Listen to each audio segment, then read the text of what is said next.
Bathroom के सामने उधर बैठाया करो। चलो। तो कल हमने द रिवोल्ट ऑफ 1857 की बात की थी, यानी 1857 की क्रांति की बात की थी। और अब उसे मेंस के पॉइंट ऑफ व्यू से स्टार्ट करना है। साथ में एक बात का और ध्यान रखना है कि आवाज़ क्लियर है, पीछे तक कोई दिक्कत तो नहीं है, कम तो नहीं लग रही है? ठीक है। 1857 की क्रांति को पहले पढ़ा था जब, तो प्री के पॉइंट ऑफ व्यू से पढ़ा था। अब हमें पढ़ना है मेंस के पॉइंट ऑफ व्यू से। यानी हमारे पास यदि हम केवल 1857 की क्रांति के कारणों पर बात करें तो बस कारणों को ही हमारे पास इतने वर्ड्स होने चाहिए कम से कम। यहाँ देखो, अरे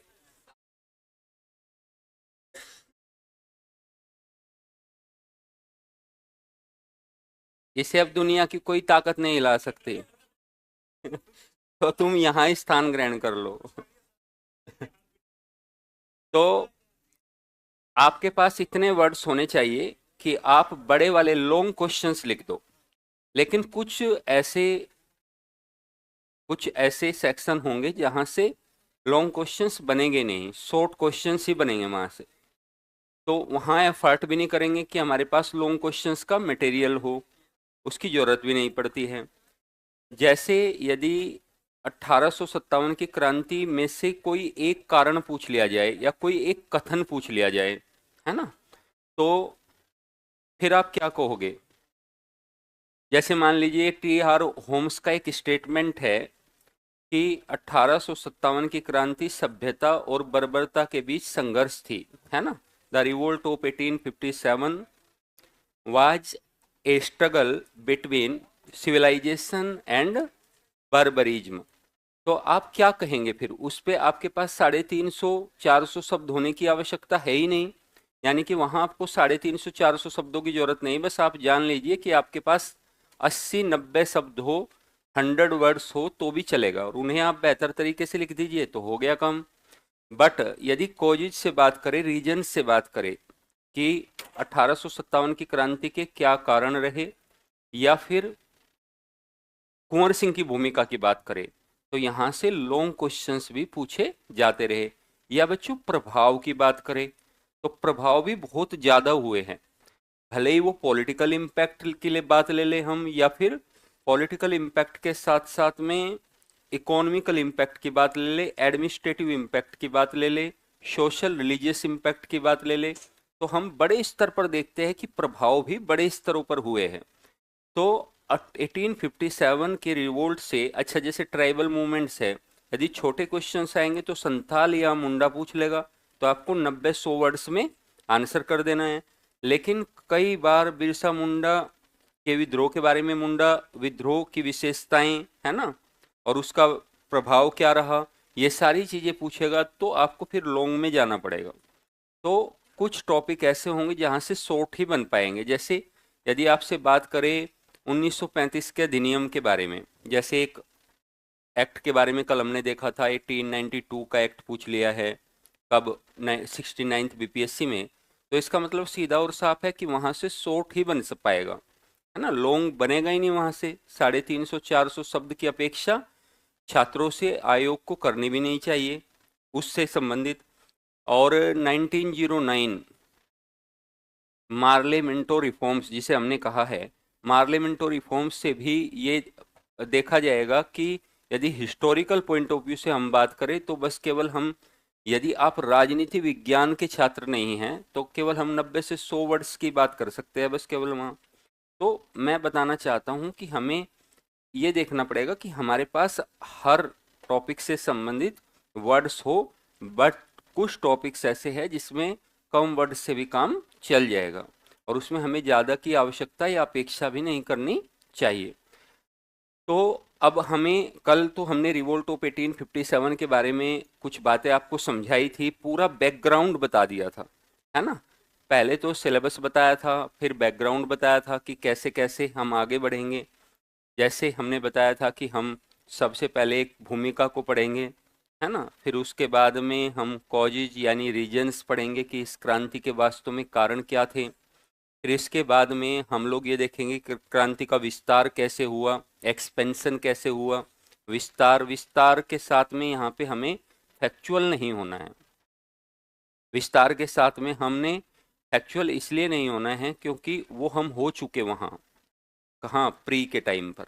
वहाँ हम फैक्चुअली तो हुए, तो फैक्चुअल बस आपके पास वो प्री वाले नोट्स है, तो आप ये एक देख सकते हैं कि भाई कहाँ से किसने नेतृत्व किया, और इतना तो याद भी रहता है क्योंकि इससे क्या है, प्रमाणीकरण आता है, थोड़ा सा प्रमाणित चीजें होती है यदि आप नाम के साथ लिख देते हो चीजें।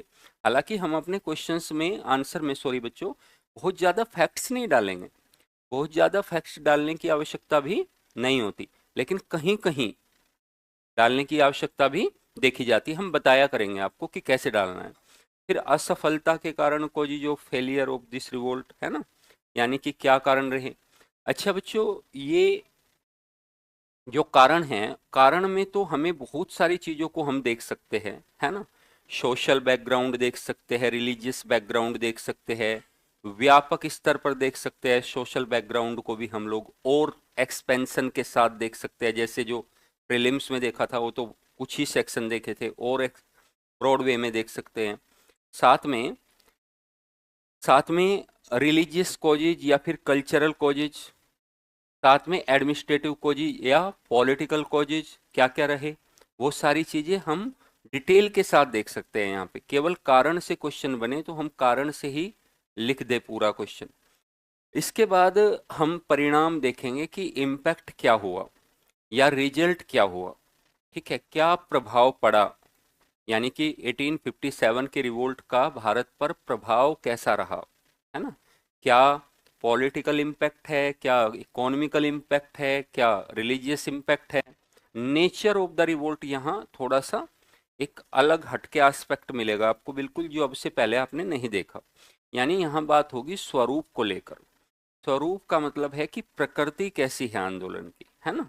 क्योंकि इस आंदोलन की प्रकृति को लेकर हिस्टोरियंस या स्कॉलर्स के बीच में भारी मतभेद देखा जाता है। क्योंकि कुछ स्कॉलर्स तो ये कहते हैं कि भाई कुछ ब्रॉड एस्पेक्ट से सोचते हैं, और ब्रॉड एस्पेक्ट ये है कि एक नेशनल मूवमेंट है, एक बड़ा मैसिव रिवोल्ट है, ये कहते हैं। बट यदि कुछ और अदर स्कॉलर्स की बात करें तो वो यही कहते हुए दिखेंगे कि ये तो सिपाही म्यूटिनी है। सिपाही म्यूटिनी का मतलब होता है सिपाही विद्रोह है केवल, इससे ज़्यादा है ही नहीं कुछ भी। और इसका जो उदय हुआ वो भी चर्बी लगे कारतूसों के कारण और सैनिकों की असंतुष्टि के कारण।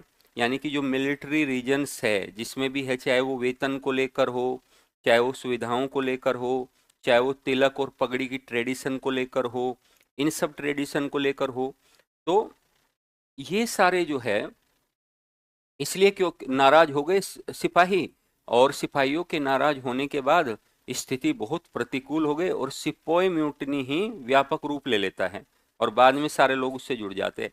बट ये नैरो एस्पेक्ट है, इसे हम संकीर्ण दृष्टिकोण कहेंगे। ऐसा बच्चों, ये स्वरूप को लेकर मतभेद, कंट्रोवर्सीज क्यों हुई, इसके पीछे बहुत बढ़िया कारण है, क्योंकि उस दौर का हमारे पास निष्पक्ष, यानी बच्चों न्यूट्रल इतिहास का लेखन नहीं है। ये एक बड़ी समस्या हुई इतिहासकारों के बीच। भाई दो भागों में इतिहासकार बट गए, एक तो राष्ट्रवादी यानी नेशनलिस्ट, और दूसरे इंपीरियलिस्ट, यानी कि नेशनल, जो नेशनलिस्ट है, राष्ट्रवादी है, वो तो अपने आप को यही कहेंगे, वो भी न्यूट्रल नहीं हो पाएंगे, वो भी क्या करेंगे, झुक जाएंगे इस तरफ कि राष्ट्रीय सिद्ध करे कैसे भी करके इसे। जबकि जो साम्राज्यवादी है वो किसी भी कारण से इसे राष्ट्रीय नहीं बता सकते, वो कहेंगे नहीं सिपोय म्यूटिनी है, रिलीजियस रिवॉल्यूशन है, फिर केवल एकदम धार्मिक क्रांति है। और कुछ लोग तो ये कह देते हैं कि सभ्यता और बर्बरता के बीच संघर्ष है। अब देख लो आप, यानी कि जैसे टी.आर. होम्स ने कह दिया, उसके लिए वो समुचित कारण भी बताते हैं कि देखो हम सभ्य थे और भारतीय बर्बर थे। भारतीय बर्बर ऐसे थे क्योंकि यहाँ पर ढेरों ढेरों कुरीतियाँ थी, सोशल एविल्स थी बहुत सारी, और थी बच्चों उस टाइम पर। तो कहीं ना कहीं उसका तर्क लगता है कि हाँ, ये तर्क भी ठीक है इनका भी, टी.आर. होम्स का। लेकिन अंततः कुछ नेशनलिस्ट हिस्टोरियंस आकर उनकी बात को काट देते हैं, है ना। जैसे आरसी मजूमदार का स्टेटमेंट पिछली बार पूछ लिया, है ना तो राष्ट्रीय, है ना ही ना प्रथम ना राष्ट्रीय और ना ही स्वतंत्रता आंदोलन, है ना। तो अब ये, तो फिर कैसा हो, आरसी मजूमदार से पूछा गया तो बोला सिपोई म्यूटिनी हो, है ना, यानी सिपोई म्यूटिनी हो सकती है। तो इन स्वरूपों पर चर्चा करनी पड़ेगी, हमें एक बार देखना पड़ेगा कि कैसा स्वरूप वास्तव में रहा था, और हम इस प्रकार के आंसर लिखेंगे कैसे। यदि हमसे पूछ लिया जाए तो हम कंक्लूड कैसे करेंगे उन्हें, है ना। बिहार में विद्रोह का विस्तार ज्यादा इंपॉर्टेंट है आपके लिए, क्योंकि इससे ज्यादा क्वेश्चंस पूछे जाते हैं। हमने कल बताया था दो एस्पेक्ट हो सकते हैं, बताया था ना। एक पहला एस्पेक्ट होगा नेशनल एस्पेक्ट, जिसे आप राष्ट्रीय यानी कि राष्ट्रीय पॉइंट ऑफ व्यू से देखेंगे, नेशनल पॉइंट ऑफ व्यू से देखेंगे, पूरी घटना को एक बड़े एस्पेक्ट के साथ देखेंगे। एक क्षेत्रीय रूप में देखेंगे, केवल बिहार के संदर्भ में बिहार की भूमिका क्या है, क्योंकि सिलेबस के ब्रैकेट में ये विशेष रूप से लिखा गया कि बिहार का विशेष संदर्भ, और प्रीवियस क्वेश्चंस पेपर को उठाकर देखोगे तो 60 से 70% जो क्वेश्चंस है वो बिहार से संबंधित मिलेंगे। इसमें भी इस बात को कहते हुए भी कोई अतिशयोक्ति नहीं होनी चाहिए, इतने क्वेश्चंस आपको बिहार से संबंधित मिलने वाले। कुंवर सिंह की भूमिका, है ना, बिहार में पहले विस्तार फिर कुंवर सिंह की भूमिका। अच्छा, कुंवर सिंह की भूमिका या फिर बिहार की भूमिका, बात एक ही है ना, ये बताया था हमने। तो इन सभी मुद्दों पर बातचीत हम करेंगे। अब हम शुरू करेंगे सबसे पहले एक छोटी सी भूमिका के साथ, कि हमारा इंट्रोडक्शन कैसा होना चाहिए, जिसमें कल कुछ चीजें हमने बताई भी थी, है ना, कि भूमिका कैसी होनी चाहिए। तो आप जब इंट्रोडक्शन स्टार्ट, पहली तो बात, इंट्रोडक्शन कहाँ स्टार्ट करोगे। इंट्रोडक्शन वहीं दोगे जहां लॉन्ग क्वेश्चंस पूछे जाएंगे, है ना। ऐसा नहीं है कि इंट्रो आप छोटे वाले क्वेश्चन में भी इंट्रो लिखना शुरू कर देंगे, ध्यान देंगे। और यदि कोई भी आपकी कॉपी पर ऐसा रिमार्क आए कि भूमिका और निष्कर्ष लिखो, है ना, तो आप उसे अवगत भी करा दीजिएगा, हमें अवगत करा दीजिएगा उससे, है ना। क्योंकि छोटे क्वेश्चंस में आप मैटर लिखोगे, कंटेंट लिखोगे, या फिर भूमिका और निष्कर्ष बनाओगे। अब भूमिका जितनी भी छोटी लिखना चाहोगे, 3 पेज की तो, सॉरी 3 लाइन की तो लिख ही दोगे, निष्कर्ष 2 लाइन का तो लिख ही दोगे, और 8 शब्द मानो एक लाइन में, चलो औसत रूप से मान लो, तो 8 शब्द यानी 8 पंजे 40। आधा कंटेंट तो आपका किस में चला गया, भूमिका। और 50 शब्दों में 40 शब्दों में क्या कंटेंट लिखोगे, यानी कि जो बॉडी होगी क्वेश्चंस की, है ना, मेन बॉडी होगी, उसमें बस केवल क्या 40 to 50 वर्ड्स ही हम लोग खर्च करेंगे, तो वो गलत हो जाएगा। तो आज हम आपको बिल्कुल एकदम क्लियर कट बोल रहे हैं कि आप में से किसी को भी भूमिका, इंट्रोडक्शन और कंक्लूजन लिखने की जरूरत नहीं है, ठीक है, बट लॉन्ग क्वेश्चंस में जरूरी हो जाएगा। प्रोडक्ट ऑफ ब्रिटिश पॉलिसीज, सबसे पहले तो हम ये देखेंगे बच्चों कि वास्तव में जो 1857 की क्रांति है वो क्या है, प्रोडक्ट है। यानी कि ऐसा नहीं है कि एक रिवोल्ट अचानक से हो गया, अचानक से एक रिवोल्ट नहीं हुआ, बल्कि हाँ कुछ लोग कह सकते हैं कि भाई अचानक से रिवोल्ट हो गया, है ना। लेकिन बहुत सारे, यदि साम्राज्यवादी इतिहासकारों की भी बात करें, हम यूरोपियन स्कॉलर्स की भी बात करें, तो यूरोपियन स्कॉलर्स भी बार बार ये कहेंगे, कुछ जैसे बेंजामिन डिजरायली इसमें सबसे बड़ा नाम है। बेंजामिन डिजरायली ये कहेगा कि नेशनल मूवमेंट है, नेशनल रिवोल्ट है, ठीक है। तो अब ये जो रिवॉल्यूशन है वो नेशनल क्यों कह रहा है, वो इसलिए कह रहा है क्योंकि वो जानता है कि भाई चर्बी लगे कारतूस पर्याप्त सफिशियंट रीजंस नहीं हो सकते, पर्याप्त कारण नहीं हो सकते, कारण हो सकते हैं लेकिन पर्याप्त कारण नहीं हो सकते। तो हम भूमिका इससे ही शुरू करेंगे कि भाई after the battle of Plassey, यानी प्लासी के युद्ध के बाद ब्रिटिशों ने भारत के प्रत्येक वर्ग को प्रभावित करना शुरू कर दिया, और इन 100 वर्षों के दौरान ब्रिटिशों ने भारत के हर वर्ग को प्रभावित किया, चाहे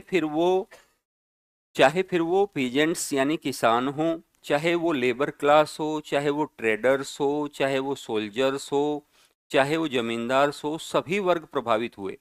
बस अंतर ये रहेगा कि सब वर्गों में से कौन ज्यादा प्रभावित हुआ और कौन कम प्रभावित हुआ। जैसे आप कह सकते हैं कि व्यापारी श्रमिक वर्ग ज्यादा प्रभावित हो गया, सैनिक वर्ग ज्यादा प्रभावित हो गया, है ना, एज कंपेयर टू जमींदार, यानी कि जमींदारों की अपेक्षा। ठीक है। फिर हम ये बताएंगे कि ये फर्स्ट मैसिव रिवोल्ट है। ठीक है। अब यहां पर पहला व्यापक विद्रोह आप इसको कह रहे हैं। तो पहला व्यापक विद्रोह क्यों?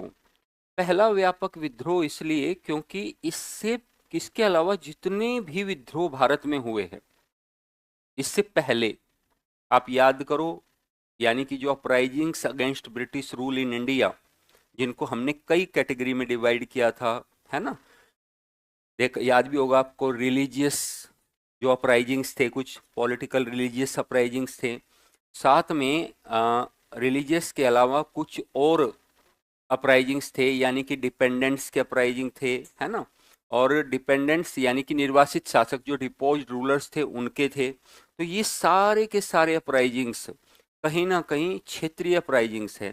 सन्यासी की बात करो, फकीर की बात करो, कोका की बात करो, याद आ रहे हैं? ये सारे अपराइजिंग्स क्या है? क्षेत्रीय है, रीजनल है, यानी एक क्षेत्र में फैला है। 1857 की क्रांति इनकी अपेक्षा एक व्यापक विद्रोह है, जो कि बड़े क्षेत्र को कवर करता है, एक क्षेत्र विशेष पर नहीं बल्कि पूरे उत्तर भारत में हम इसका प्रसार देख सकते हैं। अच्छा, यहाँ पर आपको ये भी बताना पड़ेगा कि इतना व्यापक था कि ब्रिटिश साम्राज्य की जड़ों को हिलाकर रख दिया एक बार। तो ये सच है या नहीं है? ये सच है। ठीक है, ये सच है बच्चों कि एक बार तो ब्रिटिश जो एम्पायर है उसकी रूट्स को पूरे तरीके से इसने हिलाकर रख दिया भारत में। अब इसके कई सारे उदाहरण देख सकते हैं। जैसे बच्चों, उत्तर भारत में ब्रिटिश साम्राज्य को मेरठ से उखाड़कर फेंक दिया गया, दिल्ली से उखाड़कर फेंक दिया गया, झांसी में भी कुछ समय के लिए झांसी की रानी ने कब्जा कर लिया किले पर, जगह जगह कुंवर सिंह से भारी टक्कर लेनी पड़ी ब्रिटिशों को। तो यानी एफर्ट्स करने पड़े दबाने के लिए, ज्यादा से ज्यादा एफर्ट्स करने पड़े कि इस विद्रोह को कैसे दबाया जाए। और बच्चों, इसके अलावा कुछ पॉइंट्स आप ये डाल सकते हैं भूमिका के अंतिम 100 वर्षों की नीतियों के विरुद्ध है एक्चुअली में, ये तो हमने आपको बताए। और यूनिक क्यों है? This revolt was very unique, है ना, और वो भी किस कंटेक्स्ट में? प्रकृति और विस्तार के संदर्भ में। ठीक है। प्रकृति, दूसरे विद्रोह की प्रकृति जो है वो बहुत रीजनल हो सकती है।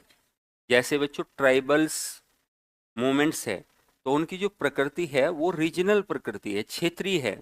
लेकिन यदि आप प्रकृति और विस्तार को देखें तो दूसरे विद्रोह से इसे हम अलग कर सकते हैं। और यह केवल सिपाही विद्रोह नहीं था, यह केवल सिपाही विद्रोह नहीं था। अब लेकिन हम इस बात को कैसे सिद्ध करें? हम इस बात को अपने तथ्यों से, तर्कों से सिद्ध करेंगे, पर्याप्त तर्कों से, कि क्यों नहीं था भाई। तो हम बताएंगे कि इस विद्रोह की सामाजिक भागीदारी हम सबसे ज्यादा देखते हैं। जो कल सामाजिक भागीदारी हम आपको समझा रहे थे, याद आई? यानी कि श्रमिक वर्ग है, मजदूर वर्ग है, सारे वर्ग भाग लेते हैं। और साथ में ब्रिटिशों के विरुद्ध प्रतिक्रिया है बच्चों। ये क्या है? रिएक्शन है ब्रिटिशों के विरुद्ध, कुल टोटल मिलाकर। तो हम इस प्रकार भूमिका को बताएंगे। किसको बताएंगे? भूमिका को। तो इसे लिख लेते हैं हम लोग, है ना, फिर एक एक करके समझते हुए चलेंगे। ठीक है, और देखेंगे ऑनलाइन वालों कैसे हो आप लोग सारे। प्रीवियस ईयर्स का पीडीएफ टॉपिक वाइज ऑनलाइन में पीडीएफ शेयर करवा दीजिए। बिल्कुल करवा देंगे आदित्य रंजन जी, आज ही करवाएंगे। आपका हुक्म ना मानकर हमें पटना में नहीं रहना क्या?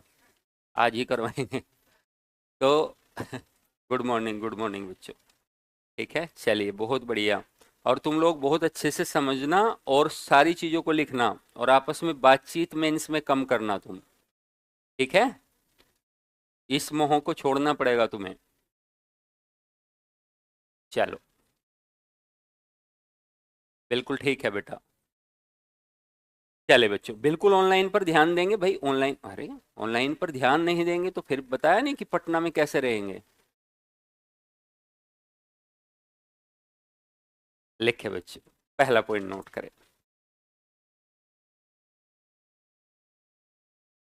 ये अच्छा अच्छा, ये बना लिया था क्या कल आपने? नहीं बनाया? इसको साथ बना लिया था। हाँ, तो इस स्ट्रक्चर को साथ में बनाना है पहले, ठीक है। फिर उसके बाद आपको, इसके बाद आपको भूमिका का स्ट्रक्चर बनाना है। फिर उसके बाद उसे नोटिंग करना है, ठीक है। लिखे पहला पॉइंट, द रिवोल्ट ऑफ 1857। बनाना है पीछे वाला, ये बनाना है, इसके पीछे वाला बनाना है, तो बनाओ बेटा जल्दी। बना लो बना लो।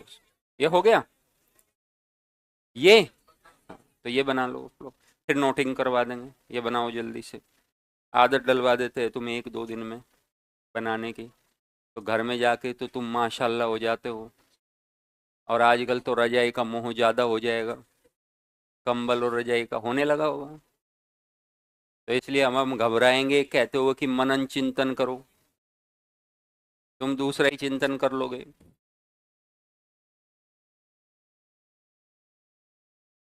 अच्छा, कुछ लोग ना माहौल बनाकर पढ़ने बैठते हैं, है ना, जैसा बताते ही हम, वैसे नहीं बनाना है। चेयर और टेबल का ही प्रयोग करें, ऐसे बिल्कुल जैसे तैयार होकर अब तुम कहीं लाइब्रेरी पढ़ने जा रहे हो, ऐसे रूम में बैठो, है ना। और मूंगफली वगैरह लेकर नहीं बैठना है साथ में। पानी लेकर बैठो। 80 कट ऑफ जनरल का, भाई कट ऑफ के बारे में तो हमने बताया था कि 85 टू 95, है ना, एक आदर्श स्थिति होगी। अब 85 से नीचे जो 80 के आसपास होंगे वो बाउंड्री लाइन पे होंगे। लेकिन यदि कोई ये सोचे कि नहीं 100 110 से नीचे नहीं जाएगी, वो भी गलत है। क्वेश्चंस आसान इतने भी नहीं थे, है ना, कुछ क्वेश्चंस में फंस रहे थे। अब होती क्या है, टेंडेंसी क्या होती है बच्चों, हम टेंडेंसी बताते हैं बच्चों की क्या टेंडेंसी होती है।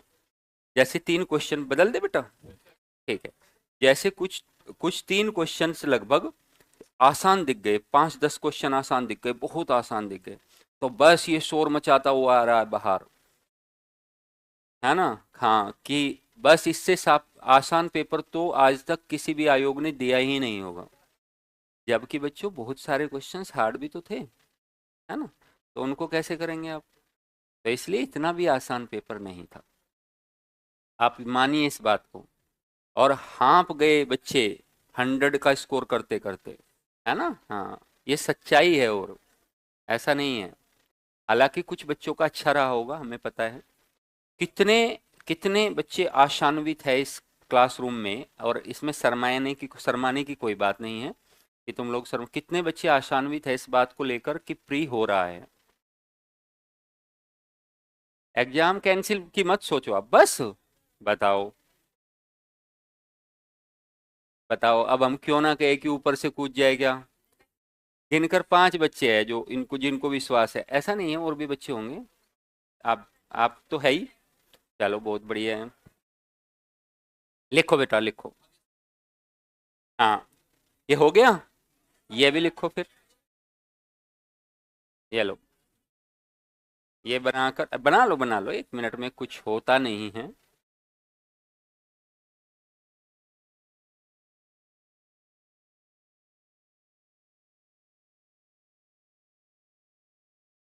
अब तो जो बापू परीक्षा भवन है उसका भी आ गई ना डेट, उसमें, हाँ, 4 जनवरी को होगा। और रिजल्ट भी सुनते हैं 20-25 जनवरी तक आ जाएगा। तो जो लोग सोच रहे हैं अभी भी कि शायद कैंसिल हो जाएगा, मुश्किल लग रहा है। लो बेटा, ये लास्ट और बनाओ बस केवल, फिर नोटिंग करते हैं। हाँ, पीछे वाला, ये लो बेटा।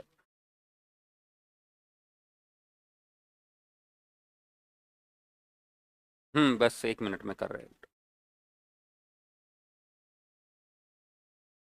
ठीक है, ये बनाओ लास्ट 2 पॉइंट और लिखना शुरू करें, ठीक है। प्रीवियस PYQ बच्चों आज अपलोड करा देंगे हम, ठीक है, पक्का।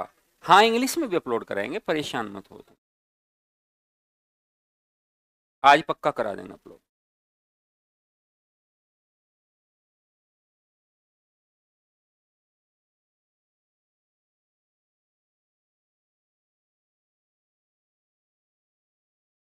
लिखो पहला point, the revolt of 1857।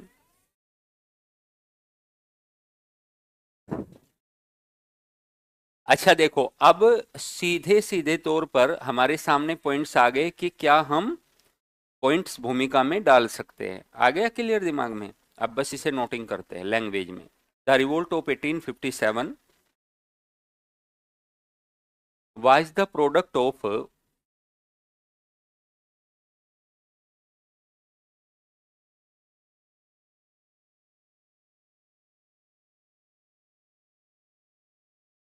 policies and character of policies and character of British rule in India। British rule in India, 1857 की क्रांति भारत में ब्रिटिश शासन के की नीतियों, 1857 की क्रांति भारत में ब्रिटिश शासन की नीतियों और चरित्र का परिणाम थी। After the battle of Plassey,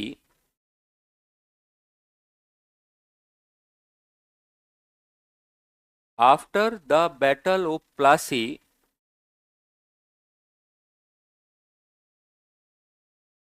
British started political expansion, British started political expansion in India. Plassey के युद्ध के पश्चात, हाँ बेटा पॉइंट वाइज ही, पॉइंट वाइज ही क्वेश्चन में भी लिखोगे तो बहुत बढ़िया नंबर मिलेंगे आपको, आंसर में भी पॉइंट वाइज लिखोगे बहुत बढ़िया नंबर। हाँ बिल्कुल, पैराग्राफ ना भी बनाओगे तो कोई दिक्कत नहीं है, इनफैक्ट पैराग्राफ ओल्ड पैटर्न है। पॉइंट वाइज बिल्कुल लिख सकते हो आप, बिल्कुल टॉपर्स की कॉपी उठाकर देखोगे पॉइंट वाइज चीजें मिलेगी आपको। और लैंग्वेज बनाना चाहते हो लैंग्वेज बना लो, आप लैंग्वेज बना लो, कोई दिक्कत नहीं, लिखो। प्लासी के युद्ध के बाद ब्रिटिशों ने भारत में, प्लासी के युद्ध के पश्चात ब्रिटिशों ने भारत में राजनीतिक विस्तार प्रारंभ किया।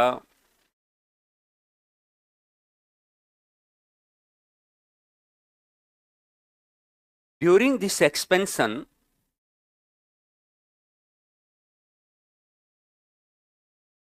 British rule affected, during this expansion British rule affected maximum classes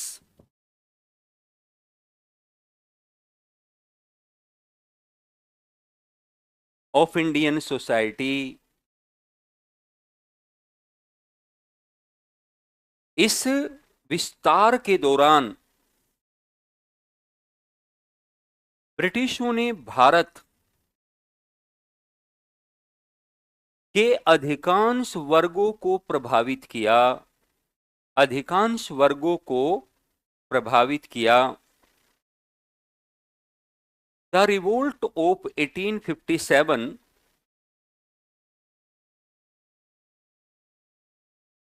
British rule affected the maximum classes of Indian society. The revolt of 1857 first massive revolt in India, first tremendous revolt in India. 1857 की क्रांति भारत में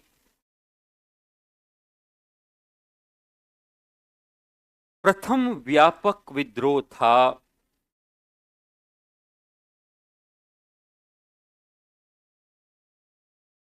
this revolt shook the whole foundation, this revolt shook the whole foundation of British rule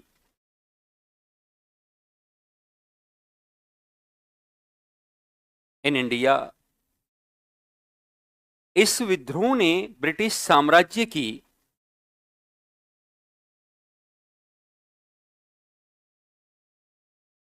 जड़ों को हिलाकर रख दिया।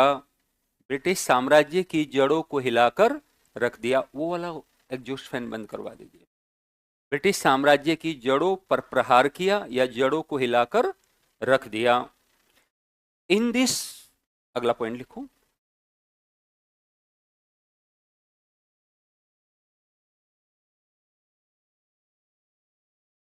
In this revolt, we see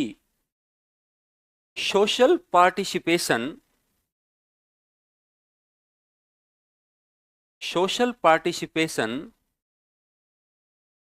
first time in British rule. Social participation first time in British rule. इस विद्रोह में हमने पहली बार सामाजिक भागीदारी, हमने पहली बार इस विद्रोह में या इस विद्रोह के दौरान हमने पहली बार सामाजिक भागीदारी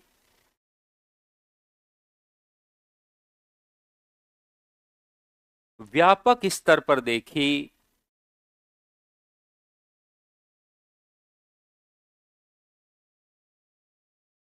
एक्चुअली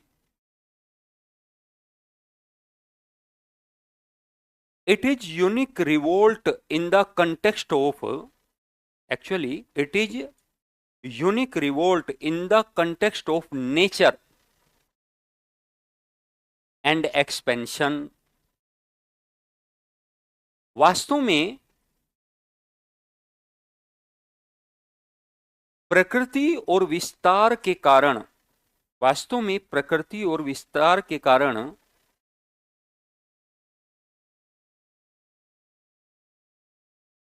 यह विद्रोह अन्य विद्रोहों की अपेक्षा, यह विद्रोह अन्य विद्रोहों की अपेक्षा अधिक व्यापक था, अधिक व्यापक था। विस्तार देखो और स्वरूप देखो, उनकी अपेक्षा अधिक व्यापक था। दिस रिवोल्ट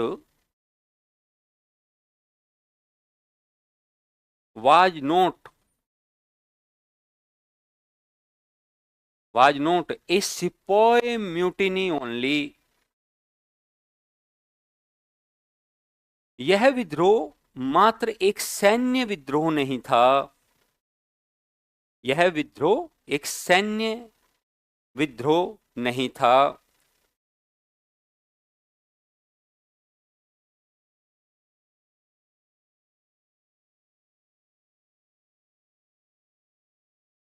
सैन्य विद्रोह नहीं था, सैन्य विद्रोह नहीं था। अब इस बात को हमें बताना पड़ेगा कि सैन्य विद्रोह क्यों नहीं था। लिखो because social participation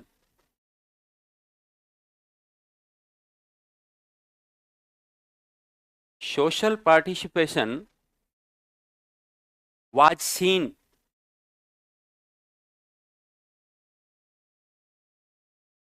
in this revolt like peasants, labor,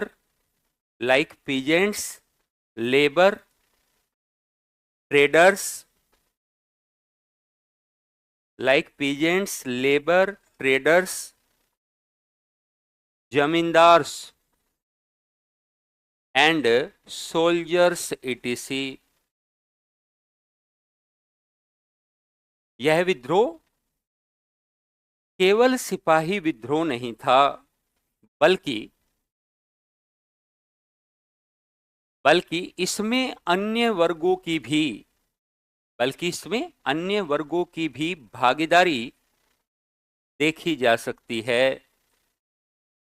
जैसे, बल्कि इसमें अन्य वर्गों की भी भागीदारी देखी जा सकती है, जैसे किसान वर्ग, श्रमिक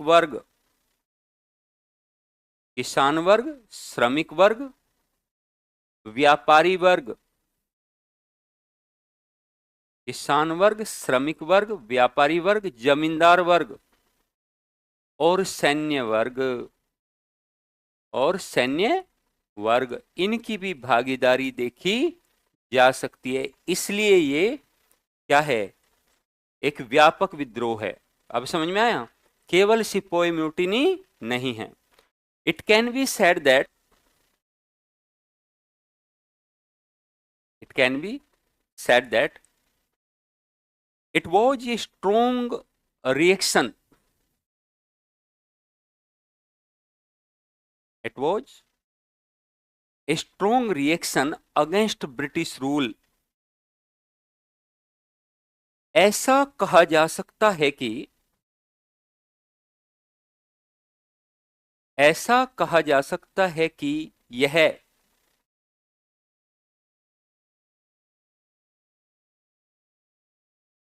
ब्रिटिश शासन के विरुद्ध सबसे सशक्त प्रतिक्रिया थी। ब्रिटिश शासन के विरुद्ध सबसे सशक्त प्रतिक्रिया थी। यह है बच्चों 1857 की क्रांति की भूमिका। लगभग लगभग हमारे पास 70 के लगभग वर्ड्स हो गए होंगे, है ना। तो हमारे पास इतनी भूमिका होनी चाहिए, हो सकता है। सोशल पार्टिसिपेशन आपने जैसे कहा ना, जैसे आप क्वेश्चन में लिखेंगे तो आप एक बार कर लेंगे। नहीं नहीं, हमने यहाँ क्लास में लिखवाया है, तुम वहां थोड़ी ना करोगे, एक ही बार कर देना। नहीं समझे? हाँ, तो यहाँ हम क्वेश्चन थोड़े ना लिखवा रहे हैं तुम्हें। आंसर, मॉडल आंसर, क्या बच्चों एक मॉडल आंसर लिखवाया जा सकता है कभी भी वो? और यदि लिखवा भी देंगे, यदि लिखवा भी दे, तो क्या आप उसको हूबहू वहां लिख सकते हो? ये पॉसिबल ही नहीं है।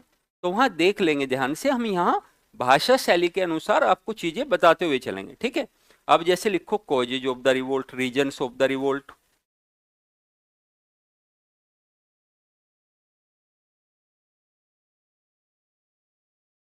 अब लिखेंगे causes of the revolt. Causes of the revolt में सबसे पहले फिर से हमारे पास ये होना चाहिए सबसे पहले कि कॉजेज या कारण कौन कौन से हैं। तो आप इसे बैकग्राउंड भी कह सकते हैं, जैसे social cultural backgrounds, social cultural background यानी सामाजिक सांस्कृतिक पृष्ठभूमि, है ना, एक कारण होगा आपका। दूसरा कारण होगा आपका पॉलिटिकल बैकग्राउंड। पॉलिटिकल बैकग्राउंड का मतलब है पॉलिटिकल, पॉलिटिकल क्या, बैकग्राउंड यानी राजनीतिक पृष्ठभूमि। इकोनॉमिकल बैकग्राउंड यानी कि आर्थिक पृष्ठभूमि क्या थी आंदोलन की। अब आपसे कारण पूछ रहे हैं और वहां आपको बता दे कि एक्सप्लेन द बैकग्राउंड्स ऑफ, ठीक है, backgrounds of, all backgrounds of the revolt of 1857। तो आप बस कंफ्यूज कि सर बैकग्राउंड तो लिखवाए ही नहीं थे। कॉजेज, रीजन्स और बैकग्राउंड बात एक ही है, ये आधार ही तो बन रहे हैं बच्चों। बात समझ में आई? तो ऐसे शब्दों का प्रयोग होगा तो कंफ्यूज नहीं होना है। ये बैकग्राउंड या फिर आधार है या फिर पृष्ठभूमि तो है ये, तो ये पृष्ठभूमि ही यूज करेंगे। शब्द पृष्ठभूमि भी ऑब्लिक डाल के यूज कर लेंगे, रीजन्स या कॉजेज भी यूज कर लेंगे, बात एक ही है। तो 1857 की क्रांति के कारणों को एक एक समझेंगे। सबसे पहले हमें समझना है सोशियो कल्चरल बैकग्राउंड यानी कि सामाजिक सांस्कृतिक कारण। बहुत सारे सामाजिक सांस्कृतिक कारण रहे बच्चों, जिसके कारण 1857 की क्रांति का उदय देखा जा सकता है। राजनीतिक पृष्ठभूमि, पॉलिटिकल कॉजेज बहुत ज्यादा हुए। पॉलिटिकल कॉजेज को भी देखेंगे तो आप कुछ कारणों को तो ऐसा देखोगे जिसको, जो आपने, जैसे बच्चों एक कारण बताते हैं आपको, जो एडमिनिस्ट्रेटिव कॉजेज भी है, पॉलिटिकल कॉजेज भी। जैसे लंबे समय से भारत में फारसी भाषा का प्रयोग हो रहा था एक ऑफिशियल लैंग्वेज के रूप में, यानी पर्शियन लैंग्वेज, है ना। तो अब इसको हटाकर ब्रिटिशों ने इंग्लिश लैंग्वेज को स्टार्ट कर दिया। इससे सबसे ज्यादा दिक्कत किसे हुई? मुस्लिम्स को दिक्कत हुई, क्योंकि मुस्लिम्स के बारे में आप देखो बच्चों कि यदि पहले की बात करें तो Muslims were the rulers in India, है ना, यानी मुस्लिम्स रूलर्स की भूमिका में थी। और ज्यादातर मुस्लिमों की लैंग्वेज क्या है, हायर क्लास की, पर्शियन है। और जब पर्शियन लैंग्वेज को हटाकर यूज किया जाएगा किसे, इंग्लिश को, तो मुस्लिम्स इसके प्रति क्या करेंगे, आक्रोश व्यक्त करेंगे। ये भी एक कारण हो सकता हुआ, बना एक बड़ा स्ट्रोंग रीजन बना कि भाई आप इसे क्यों हटा रहे हो। दूसरी बात ये कारण बन गया बच्चों कि ब्रिटिशों ने अब थोड़ा सा आगे बढ़कर और भी आगे बढ़ गए ब्रिटिश एक्सप्लॉयटेशन के मामले में, और उन्होंने यहां तक कर दिया, दो वर्गों को भारत में राजाओं महाराजाओं ने भी नहीं छेड़ा था।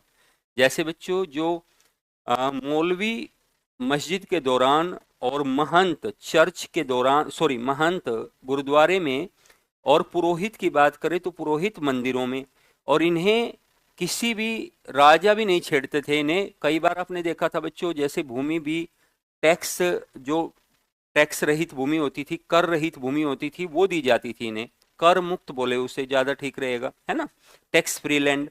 और टैक्स फ्री लैंड बड़े स्तर पर दी जाती रही है। देखो आप ध्यान से, सल्तनत काल में भी, मुगल काल में भी, उससे पहले प्राचीन काल में भी जाओ आप, टैक्स फ्री लैंड, हर्षवर्धन की बात करो, गुप्तों की बात करो, है ना, जब से पुरोहित मंदिरों में, तो ये सब क्यों दिए जाते थे टैक्स फ्री लैंड, क्योंकि पुरोहित और मौलवी मुल्ला इस बात को देखते थे कि भारत के एक बड़ा भाग गांव में रहता है और वह धर्म से जुड़ा हुआ है। मंदिर के आसपास, शायद हमने बताया भी हो आपको पढ़ाते हुए, कि मंदिर के आसपास का एरिया, इस बात की जिम्मेदारी होती थी कि राजा के प्रति सबको कमिटेड पुरोहित रखेगा उस एरिया को, और इसके लिए पुरोहितों को अच्छे लाभ राजा को देने पड़ेंगे। बहुत लॉजिकल बात सोचनी पड़ेगी बच्चों, बहुत लॉजिकल है ये, है ना। आप धर्म के पॉइंट ऑफ व्यू से सोचना छोड़ो अभी, है ना, क्योंकि पुरोहित वहां क्या है, पुरोहित एक आदरणीय है सबके लिए, है ना, साथ ही वह सम्मान का पात्र भी है क्योंकि वह धार्मिक कार्यकर्ता, श्रद्धा का भी पात्र है। तो पुरोहितों की बात मानी जाएगी। और पुरोहित क्या कहेंगे, यदि पुरोहित राजत्व के दैवीय सिद्धांत को लागू करेंगे, है ना बच्चों, राजत्व का दैवीय सिद्धांत याद है, डिवाइन थ्योरी ऑफ किंगशिप को, तो डिवाइन थ्योरी ऑफ किंगशिप को जब वे बताएंगे तो फिर प्रजा के मन में यही बात आएगी कि अच्छा, राजा क्या है, ईश्वर का प्रतिनिधि है, तो राजा के प्रति श्रद्धा के भाव होने अनिवार्य है। तो ये कारण थे। लेकिन अब इन्होंने क्या किया, इन्होंने बच्चों मौलवी मुल्लाओं और मंदिरों पर भी को भी टैक्स के दायरे में ले आए, जिससे बड़ी संख्या में पुरोहित और मौलवी जो थे बच्चों, वो इनके अगेंस्ट चले गए, और इसका भारी प्रभाव पड़ा होगा आम जनता को विद्रोह से जोड़ने में। यस और नो, और जुड़े लोग, तो ये सामाजिक धार्मिक कारण के रूप में देखा गया। तो ये सामाजिक धार्मिक कारण है। आर्थिक कारण बच्चों आपको पता ही है, रजनी पामदत्त की पुस्तक में कैसे 3 चरणों में पूरे तरीके से एक्सप्लॉयटेशन किया गया। सैन्य कारण बच्चों आपको बताए हैं। तात्कालिक कारण बच्चों, इमीडिएट कॉज को कुछ हिस्टोरियंस तो नकार देते हैं, लेकिन नकारने से बात नहीं बनेगी, क्योंकि कुछ हिस्टोरियंस ये भी कहते हैं कि नहीं, वास्तव में इमीडिएट कॉज तो थे ही। तो कारणों में सबसे पहले अब हमें देखना है सामाजिक धार्मिक कारण, यानी कि बच्चों सोशल कल्चरल कॉजेज। अब यहाँ सबसे पहले बात करनी है सोशल पार्टिसिपेशन की। सोशल पार्टिसिपेशन यानी कि all classes of Indian society participates in this revolt. और ये वर्ग दिखाए हैं मैंने, ये वर्ग आपको समझाए भी है मैंने। यहाँ ये कारण बनेगा, ये पृष्ठभूमि बनेगी, पीजेंट्स, जमींदार्स और सोल्जर्स, ये सब मिल रहे हैं। और इसी को क्या कहा, देखो ये क्या है, नीचे हमने लिखा है डिससेटिस्फैक्शन। क्या लिखा है, डिससेटिस्फैक्शन, यानी ये सब क्या हो गए, असंतुष्ट, और विद्रोह की स्थिति बन गई। बात समझ में आई। तो ये सोशल रिलीजियस कॉजेज है, लेकिन और भी कारण हैं, ठीक है, कि मैंने आपको अभी बताया था कि इट वॉज मोर देन सिपाही म्यूटिनी, यानी सिपाही विद्रोह से बढ़कर था, और इसको समझाया भी। अच्छा, जातीय डिस्क्रिमिनेशन यानी रेशियल डिस्क्रिमिनेशन बच्चों, जातीय भेदभाव, जो एक बहुत बड़ा कारण देखा गया। जो ब्रिटिश शासन है बच्चों, कहीं ना कहीं जातीय श्रेष्ठता पर आधारित है। देखना, ब्रिटिश शासन को किस पर आधारित है, जातीय श्रेष्ठता पर। British rule was based on racial supremacy, यानी वे आपको बताना चाहते हैं कि हम आपसे जातीय रूप से श्रेष्ठ है। शासन कैसे करेंगे आपके ऊपर, तो बताएंगे ना आपको कि हम जातीय रूप से क्या है, श्रेष्ठ है, तभी तो शासन करेंगे। और हमारे समाज की बुराइयों को भी बताएंगे हमें कि देखो तुम्हारे समाज में इतनी बुराई है और हम जहां से आए हैं वहां हम डेमोक्रेटिक वैल्यूज की बात करते हैं और यहाँ तो डेमोक्रेटिक वैल्यूज है भी नहीं, है ना। तो इस बात को बताएंगे वो। तो जातीय भेदभाव भी बच्चों एक सामाजिक धार्मिक कारण हो जाएगा। साथ में बच्चों एक कारण आपने सोचा भी नहीं होगा कि ब्रिटिश स्वयं को कैसे श्रेष्ठ मानते थे, और एक कारण बच्चों 1813 का एक्ट है जो सोशल रिलीजियस मूवमेंट में कारणों में आपको डालना पड़ेगा मेंस लिखते समय। ये एक्ट अलाउड करता है क्रिश्चियन मिशनरीज को भारत में expansion of the Christian religion, है ना। यानी कि आपको अलाउ कर दिया कि ईसाई मिशनरी भारत में ईसाई धर्म का प्रचार करे, बट इतना ही नहीं है बस, बल्कि वे फोर्सली कन्वर्जन भी करे, है ना। तो फोर्सली कन्वर्जन करने का मतलब है यानी कि बलपूर्वक धर्मांतरण भी करे तो भी कोई दिक्कत नहीं है। और ये धर्मांतरण की प्रक्रिया बच्चों बहुत लंबे समय से चल रही है भारत में। क्या धर्मांतरण की प्रक्रिया को आपने औरंगजेब के काल में नहीं देखा? देखा है, औरंगजेब के काल में भी देखा है। तो धर्मांतरण की प्रक्रिया होत रही है। और ये देखो मैंने अलग से लिख के बता दिया कि मंदिरों की भूमि पर लगान लगा दिया, ठीक है। तो Britishers impose taxations on the lands of temples and mosque, यानी कि मंदिर और मस्जिदों की भूमि पर लगान लगा दिए गए, इम्पोज कर दिए गए। और एक बच्चों दो वर्ड्स आपको नए सीखने को मिलेंगे। एक तो आपने सीख लिया जिसे आपने कहा सोशल पार्टिसिपेशन यानी सामाजिक भागीदारी, जिसको आपने समझ लिया कि समाज के सभी वर्गों की भागीदारी हुई। क्यों? क्योंकि सभी वर्ग असंतुष्ट थे। सामाजिक भागीदारी को इस अर्थ में समझना है। क्यों हुई सामाजिक भागीदारी? तो सभी वर्ग असंतुष्ट है, असंतुष्टि मिल गई आपस में, तुम भी असंतुष्ट हो मैं भी असंतुष्ट हूं, हमारी मांगे एक जैसी हो जाएगी कि नहीं होगी। तो इसलिए ये सोशल पार्टिसिपेशन हो गया। एक वर्ड आपको और सीखना पड़ेगा और वो है प्रोग्रेसिव एक्टिविज्म। प्रोग्रेसिव एक्टिविज्म का मतलब है प्रगतिशील सक्रियता। क्या मतलब है बच्चों? प्रगतिशील सक्रियता। प्रगतिशील सक्रियता इसको नाम दिया गया है बहुत सोच समझकर इतिहासकारों के द्वारा। प्रगतिशील सक्रियता का मतलब है बच्चों कि जैसे कुछ ऐसे कार्य भी ब्रिटिशों ने किए जो प्रगतिशील माने जाएंगे, और उन्होंने प्रगतिशील सक्रियता भारत में दिखाई जरूर, लेकिन एक कम्युनिटी भारत में ऑर्थोडॉक्स भी तो है, उसने इसे उल्टा ले लिया। तो ये भी एक कारण बनेगा, ध्यान देंगे। तो पहले तो हम इस बात को परिभाषित करेंगे कि what is progressive activism. Progressive activism क्या है? जैसे sati system was prohibited by Lord William Bentinck in 1829, sati प्रथा को बैन कर दिया गया। जैसे बलि सिस्टम बैन हो गई, जैसे बैन कर दी गई। जैसे बच्चों स्लेवरी सिस्टम बैन कर दिया गया। जैसे बच्चों इन्फेंटिसाइड बैन कर दिया गया यानी शिशुवध बैन कर दिया गया। तो ये चाइल्ड मैरिज को बैन कर दिया गया। अब लेकिन ये भी तो देखो कि जो भारतीय वर्ग है वो इन सबको ठीक मानते हैं। सबको क्या मानते हैं? ठीक मानते हैं। कुछ मैंने बताया ना, ऑर्थोडॉक्स क्लासेस है, ये रूढ़िवादी वर्ग है, ये जो परिवर्तन को स्वीकार करना नहीं चाहते। जो ऑर्थोडॉक्स क्लासेस है बच्चों, क्या वे ऑर्थोडॉक्स क्लासेस इन्हें मानेंगे? क्या इन्हें प्रगतिशील मानेंगे? वो प्रोग्रेसिव मानेंगे? नहीं मानेंगे। तो इसके खिलाफ भी जाकर विद्रोह कर देंगे वो, यानी वो कहेंगे कि हमारी ट्रेडिशनल लॉ है, जो हमारे नियम कानून है, रूल एंड रेगुलेशन है, जो ट्रेडिशन है हमारी, उसमें तुम लोग क्या कर रहे हो? इंटरफेयर कर रहे हो। कर रहे हो कि नहीं बच्चों? तो इसको भी प्रोग्रेसिव एक्टिविज्म को भी उल्टा करके मान लिया गया। हमें इसे भी social religious social cultural causes में ही डालना पड़ेगा। तो बच्चों इतना बड़ा आपको लिखना पड़ेगा ये। और है बच्चों देखो आगे, जैसे Hindu window remarriage act, Hindu विधवा पुनर्विवाह अधिनियम है। जैसे डलहौजी, जैसे रिलीजियस डिसएबिलिटीज एक्ट है, जानते हो इस एक्ट को? यानी कि ट्रेडिशनल लॉ ये कहता था बच्चों कि पिता धर्म बदलने की स्थिति में अपने पुत्र को अपनी संपत्ति से बेदखल कर सकता है ना। बट डलहौजी ने बच्चों एक धार्मिक निर्योग्यता का अधिनियम कहते हैं लागू किया, जिसके अनुसार अब यदि धर्म परिवर्तित भी होगा तो प्रॉपर्टी में हिस्सा मिलेगा। पैतृक संपत्ति में जो पैटर्नल प्रॉपर्टी है उसमें क्या होगा, हिस्सा मिल जाएगा। अब इसके खिलाफ भारतीय भड़केंगे या नहीं भड़केंगे? अच्छा, एक तो तुम धर्म परिवर्तन करवा रहे हो जबरदस्ती, ऊपर से कह रहे हो प्रॉपर्टी में भी हिस्सा। अब तो कोई डरेगा ही नहीं और बहुत आसानी से धर्म परिवर्तन हो सकते हैं। इसके अलावा बच्चों भारतीय परंपरा में सब लोगों ने इसे क्या माना, हस्तक्षेप। और बच्चों सबसे बड़ी बात, पक्षपात पूर्ण न्याय प्रणाली।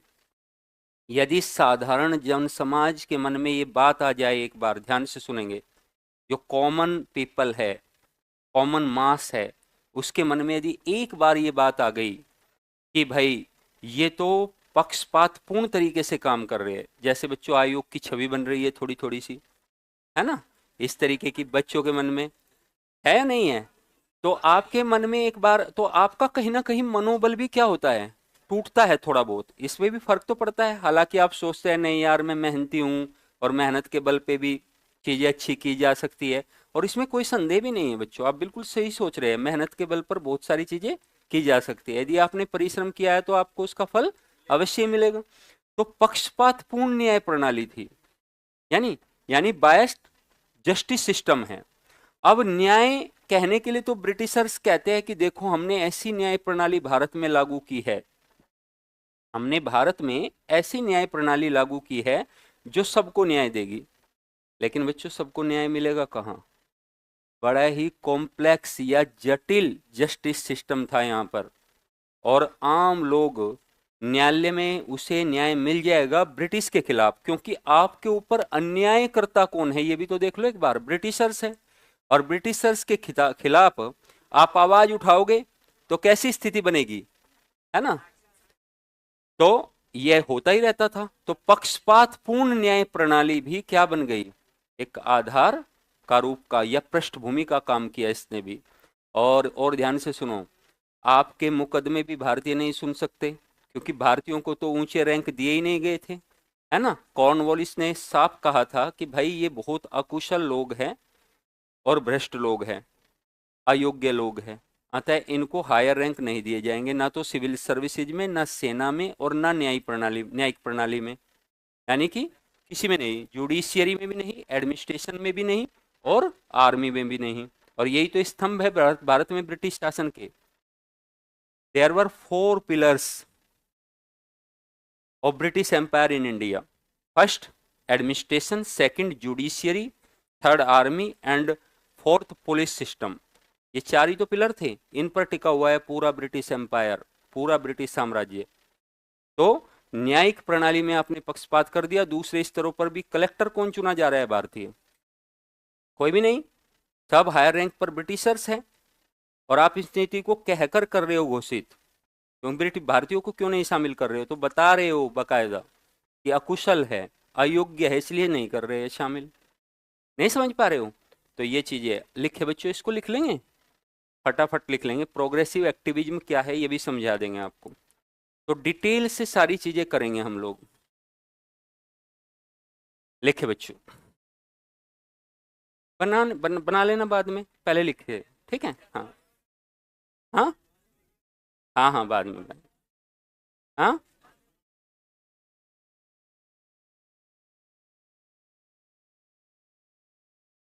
बनाओ जल्दी।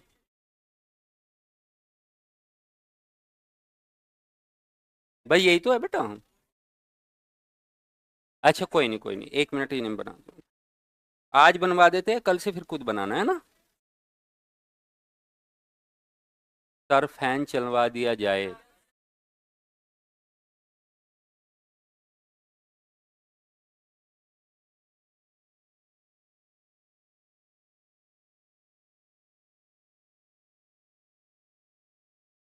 गर्मी तो लग रही है खैर,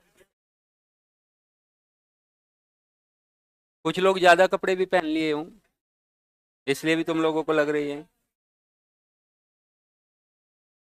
कई कई वस्त्र धारण किए हो आप लोग, बढ़ा दे बेटा। चल ये इसको बेटा, इसको जरूर बनाना, सोशल पार्टिसिपेशन, इसको जरूर बनाना। एक बार देखते ही आपके दिमाग में आना चाहिए सामाजिक भागीदारी क्या है।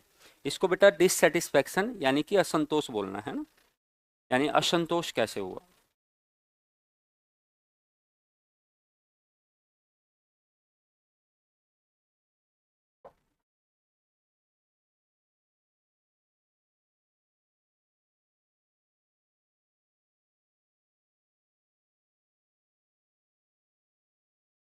पटना और दिल्ली में सर्दी के मामले में बड़ा अंतर है।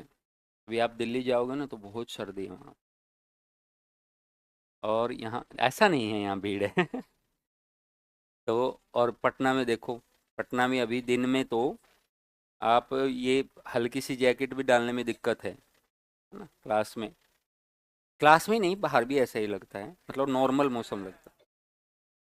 बहुत ठंड है। अच्छा, बहुत ठंड तो नहीं है, इसका मतलब तुमने ठंड नहीं देखी। दिल्ली में बहुत ज़्यादा है मतलब।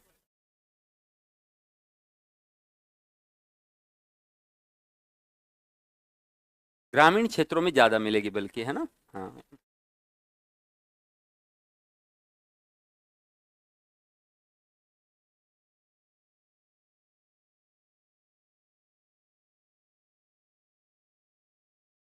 हाँ बिल्कुल लिखवाएंगे हम, तुम चिंता ही मत करो बिल्कुल भी। सोशल पार्टिसिपेंट्स तो मतलब हिस्टोरियंस स्कॉलर्स कहेंगे यहाँ, क्योंकि कोई एक हिस्टोरियंस इस बात को नहीं मानता। तो बहुत सारे स्कॉलर्स मानते हैं कि सोशल पार्टिसिपेशन है ना। हाँ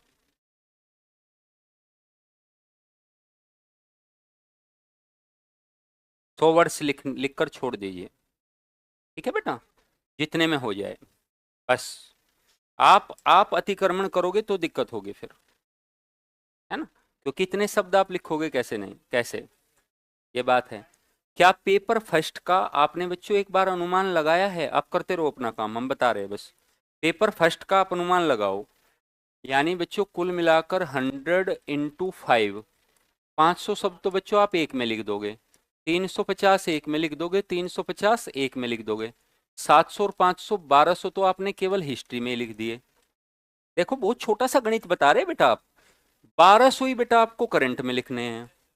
और स्टैटिक्स अलग हो गया, उसमें दिमाग लगाना पड़ेगा, थोड़ा सा तो लगाना पड़ेगा ना। अच्छा, अब ये स्टैटिक्स फर्स्ट पेपर की बात ये कर रहे हैं, तो 2400 शब्द बच्चों, और उसको भी देख ले तो आप 3000 शब्द तो कम से कम लिखोगे ही। बताओ लिखोगे कि नहीं लिखोगे? तो 3000 शब्द आपको 3 घंटे में लिखने हैं बेटा। तो बस ये ध्यान रखना है कि स्पीड अच्छी खासी होनी चाहिए, है ना। और वो प्रैक्टिस से होगी, बस इसको याद रखना। किससे होगी? प्रैक्टिस से। जब तक अभ्यास नहीं करोगे आप इसे कर नहीं पाओगे। और अभ्यास के साथ साथ संयम भी रखना होगा अपने ऊपर। भावनाओं में बिल्कुल नहीं बहना है कि हम कुछ भी लिखते हुए जा रहे हैं। लिखे बेटा, लिख दे अब। ये सोशल प्रोग्रेसिव पॉलिसी भी, प्रोग्रेसिव एक्टिविज्म है ना, प्रगतिशील सक्रियता। ये हो गया जातीय भेदभाव। British rule was based on racial supremacy. Racial supremacy का अर्थ समझ में आया बच्चों? नस्लीय रूप से कहते थे श्रेष्ठ हैं हम, और डिफाइन कर देंगे हम अभी। कैसे कहते थे कि हम लोकतांत्रिक मूल्यों को, इटली से पुनर्जागरण कब शुरू हुआ? 15th सेंचुरी में। तुम्हारे यहाँ 19th सेंचुरी में। हाँ बेटा, बिल्कुल। जाति, हम गोरे हैं तुम काले हो, ये भी है। नहीं नहीं, मतलब हमने तुम्हें और अपने आप को नहीं कहा, मतलब एग्जाम्पल के तौर पर कह रहे हैं भाई। ठीक है, तो लिखो लिखो, अगला ये बनाओ जल्दी से।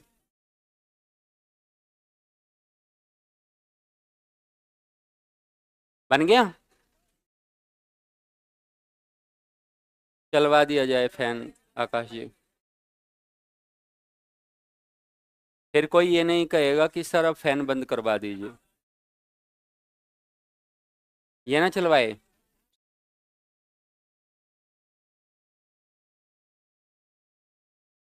ऐसा नहीं कहना है किसी को। कई बार समय नहीं मिलता भाग दौड़ में, हो सकता है ना ना है हूँ, बट हाँ। एक दिन से ज्यादा छोड़ देना गलत हो जाएगा। धर्म कर लिया करो। लिखो बेटा लिखो। ये बन गया। अच्छा देखो, इसमें आप इसे इसे एक्सप्लेन भी कर सकते हो बेटा। जो द एक्ट ऑफ 1813, तो आपको एक पॉइंट तो बेटा ये डालना पड़ेगा कि according to this act Britishers allowed Christian missionaries for the expansion of Christian religion in India. और दूसरा पॉइंट ये डालेंगे कि क्रिश्चियन मिशनरीज ने फोर्सली क्या किया, कन्वर्जन किया, है ना, जो बलपूर्वक धर्मांतरण था वो। तो ये और कैसे कैसा हो जाएगा, ऑथेंटिक हो जाएगा। मंदिरों की भूमि पर क्या है, लगान। ये बन गया। और इसको और नोट करो बस, प्रोग्रेसिव एक्टिविज्म, अलग से इसे नोट करना है, मतलब इसी में लिखना है प्रोग्रेसिव, अलग पेज पर। प्रोग्रेसिव एक्टिविज्म क्या है, मतलब यदि उसी में स्थान है तो वहीं पर हाँ बना लो, प्रोग्रेसिव एक्टिविज्म। प्रोग्रेसिव एक्टिविज्म को समझा भी दिया। डेट बेटा आप डाल 18 लो, 1829, 1843, 1843, 1804, है ना बेटा। और चाइल्ड मैरिज के तो बहुत सारे एक्ट आए, तो कोई एक एक्ट नहीं है, ठीक है। तो ये है सारे, लिख लिया हमने, समय भी लिख दिया, सबके ये टाइम है।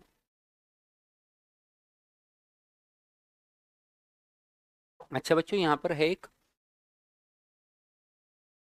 Prohibition of infanticide. इसका मतलब बच्चों पता है आपको, यहाँ पे शिशु वध है, और शिशु वध में मुख्यतः महिला मतलब बालिका है ना। यानी कि बालिकाओं की हत्या बच्चों कैसे की जाती थी। कुछ इतिहासकार लिखते हैं इसके बारे में कि दो तीन तरीके अपनाते थे।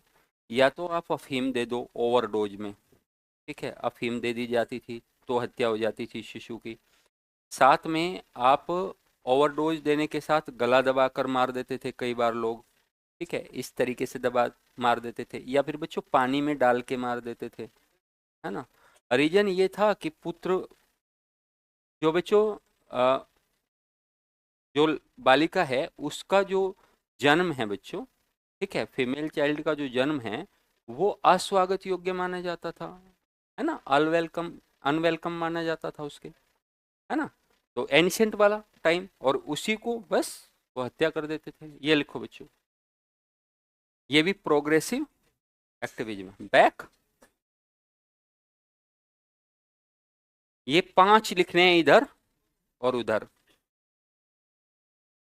ये बेटा देखो, Hindu window remarriage act, religious disabilities act, भारतीय परंपरा में हस्तक्षेप, और पक्षपातपूर्ण न्याय प्रणाली। बेटा बोल दिया है, चला रहे होंगे। ये देखो, मैंने बोला बेटा आप उसको अपना चलाने के लिए। लिखो पक्षपातपूर्ण न्याय प्रणाली। अब इसको बेटा वर्ड्स में लिखना है फटाफट, है ना। लिखो,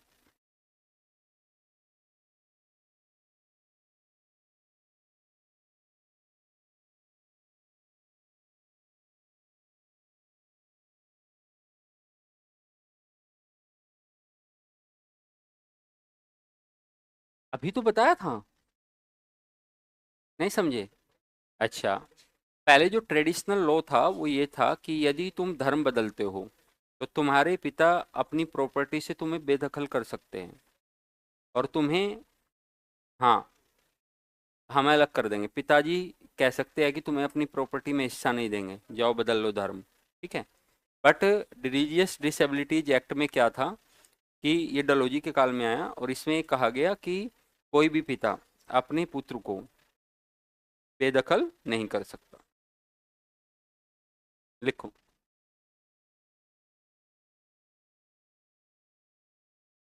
बन गया।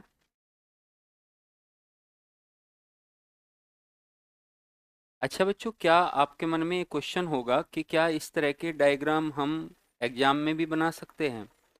कहीं कहीं आवश्यकता होगी तो बिल्कुल बना सकते हैं, और ये अच्छा इम्पैक्ट छोड़ेगा।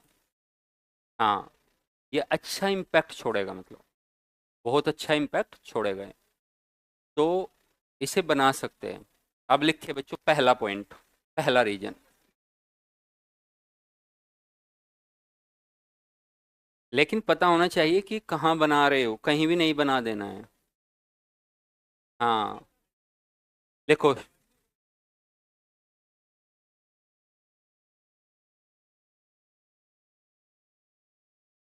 In the revolt of 1857,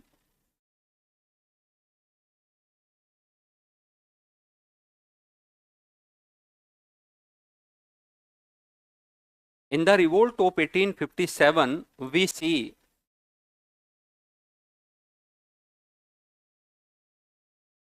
participation of all classes. Participation of all classes. 1857 की क्रांति में हम लगभग सभी वर्गों की भागीदारी देखते हैं। लगभग सभी वर्गों की भागीदारी देखते हैं।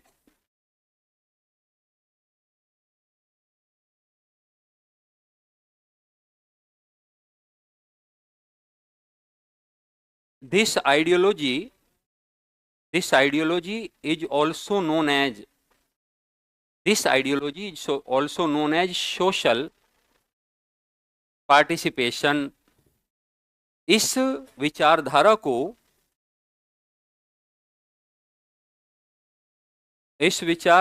को सामाजिक सहभागिता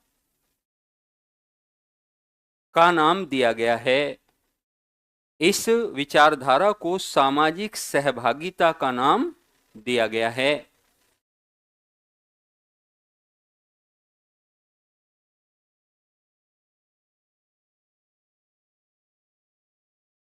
Historians said that, according to historians,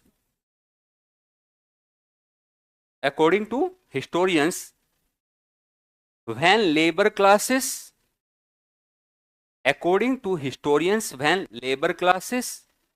peasants, zamindars,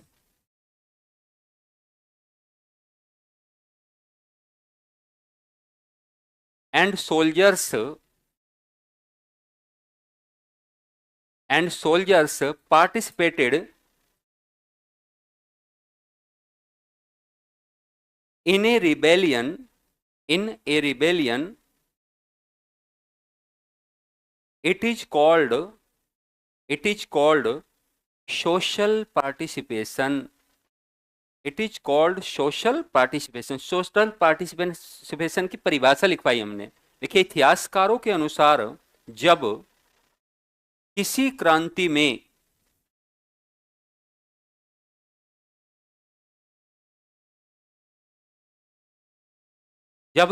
क्रांति में समाज के अधिकांश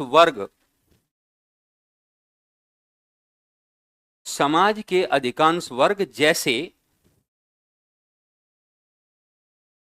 जैसे श्रमिक, किसान, जमींदार और सिपाही भाग ले, तब इस विचारधारा को सामाजिक सहभागिता कहा जाता है।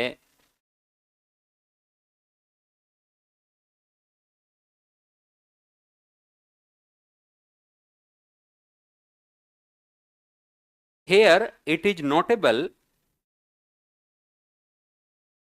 these all classes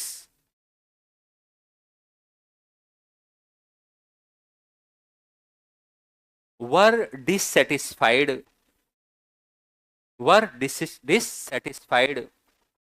यहां यह उल्लेखनीय है कि ये सभी वर्ग असंतुष्ट थे।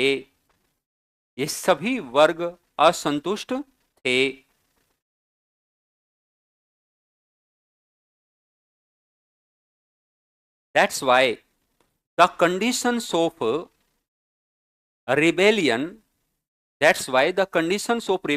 were emerged, और इसलिए विद्रोह की स्थिति उभर कर सामने आई,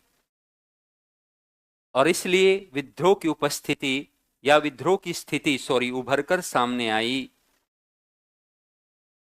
क्योंकि ये असंतुष्ट थे, इसलिए विद्रोह की स्थिति उभर कर सामने। ये हो गई सोशल पार्टिसिपेशन। अगला point,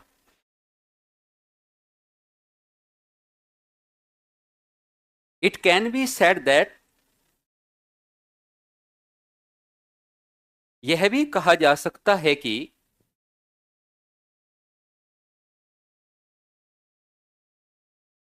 this revolt was more than sepoy mutiny.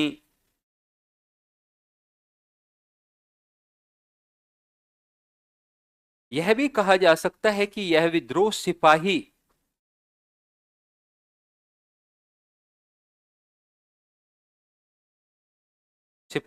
विद्रोह से बढ़कर था।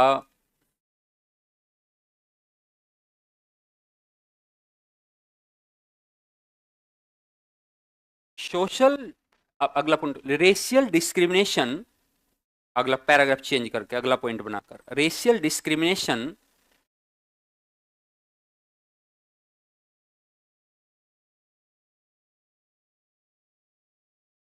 was the other prominent social reason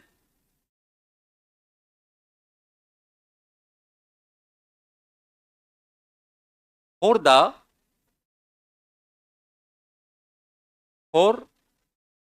rise of this revolt।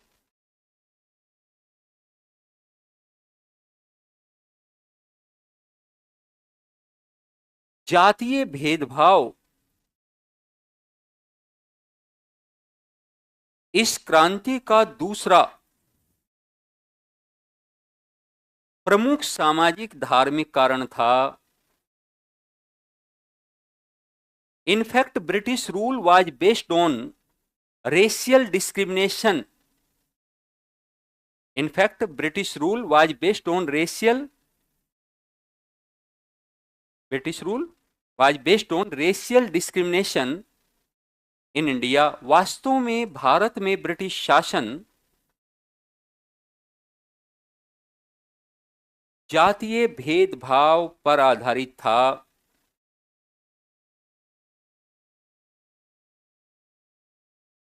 Britishers considers themselves, Britishers या British considered themselves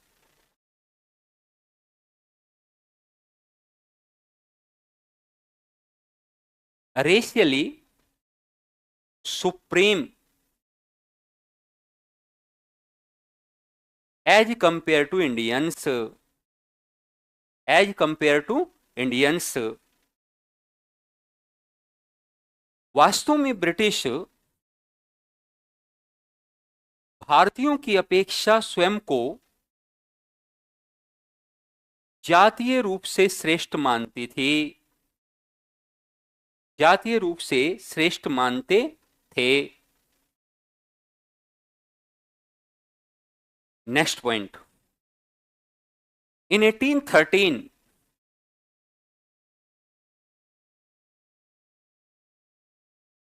British introduced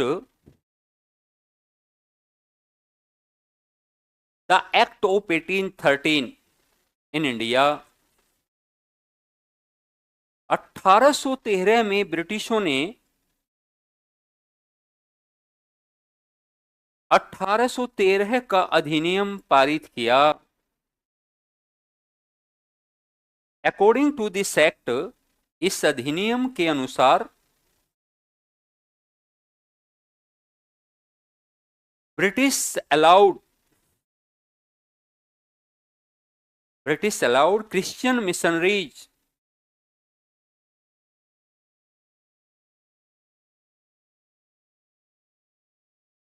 for the expansion of Christian religion, for the expansion of Christian religion in India।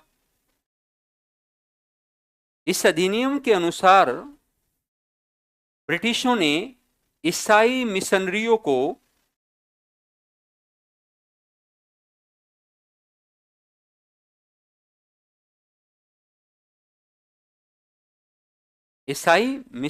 को भारत में ईसाई धर्म प्रचार की अनुमति दे दी। After that we see post conversion in India. After that we see post religious conversion in India. इसके पश्चात हम भारत में बलपूर्वक धर्मांतरण की स्थिति देखते हैं। बलपूर्वक धर्मांतरण की स्थिति देखते हैं। Next point, Britishers imposed taxes on the revenue या taxes on the lands of temple and mosque. ब्रिटिशों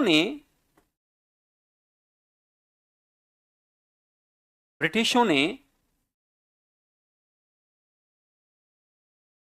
मंदिर और मस्जिदों की भूमि पर भी कर आरोपित कर दिए।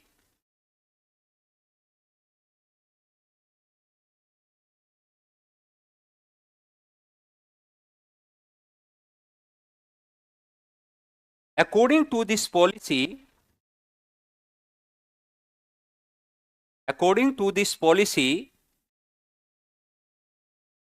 they created huge discontent.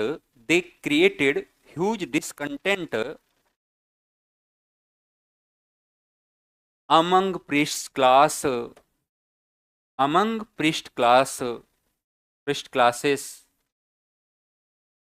इस नीति के अनुसार उन्होंने भारत के धार्मिक वर्ग में असंतोष की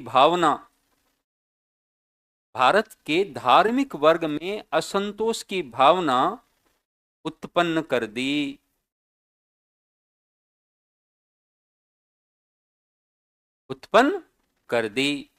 तो ये भी एक कारण था। करेंगे कि नहीं? क्यों इंपोज किया?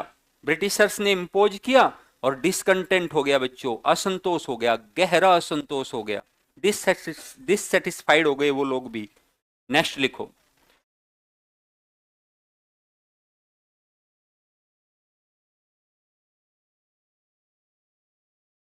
During the period of 1820 to 60,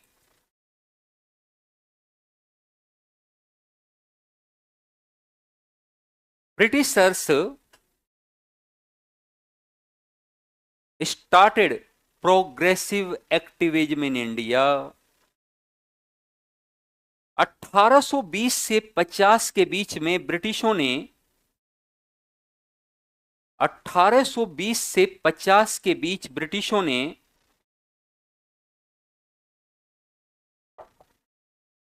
Bharat में प्रगतिशील सक्रियता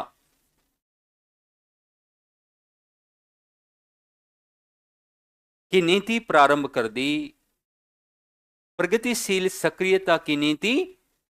कर दी।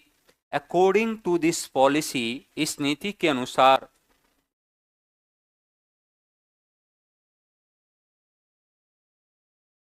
they prohibited Sati system in 1829। दे की जगह आप लॉर्ड विलियम बेंटिंग लिख सकते हो और ऑथेंटिक बनाने के लिए। William Bentinck prohibited sati system in 1829, comma bali system in 1843, comma slavery system in 1843,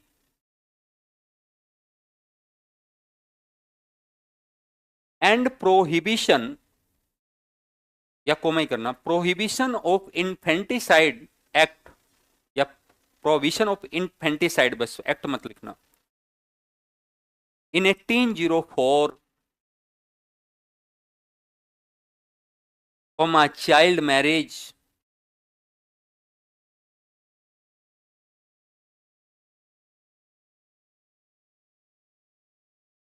इस नीति के अनुसार ब्रिटिशों ने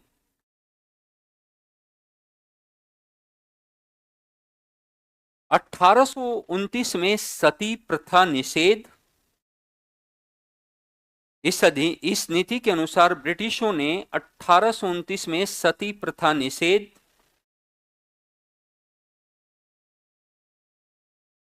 सती प्रथा निषेध, कोमा बलि प्रथा निषेध,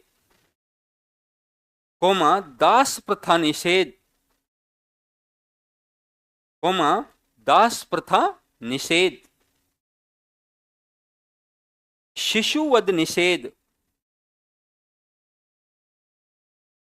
और बाल विवाह निषेध संबंधी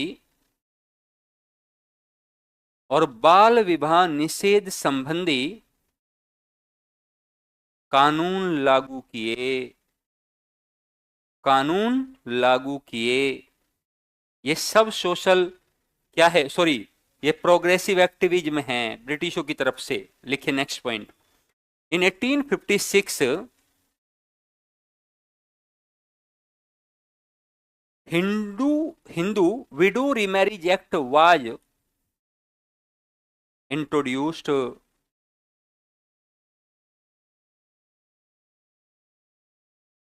1856 में हिंदू विधवा पुनर्विवाह अधिनियम लागू किया गया। Similarly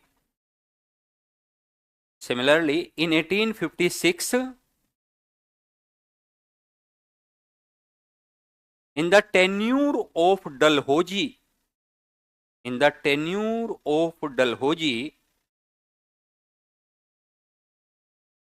Religious Disabilities Act was also introduced. Dalhousie के शासनकाल में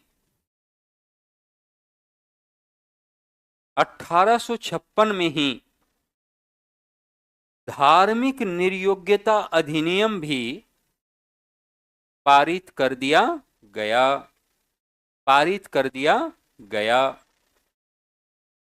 बट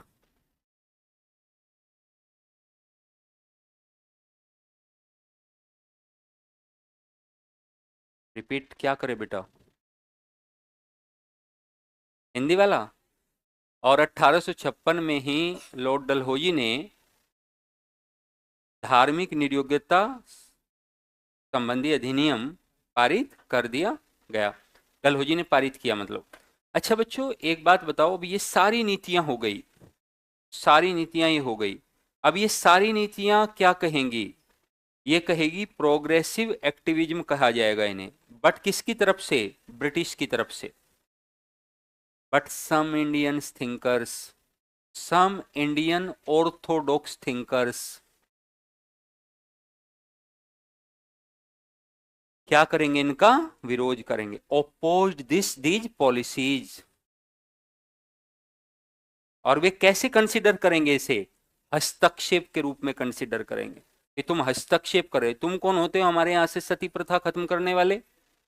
ये तो परंपरागत नियम है भाई, चलता आ रहा है पहले से, है ना।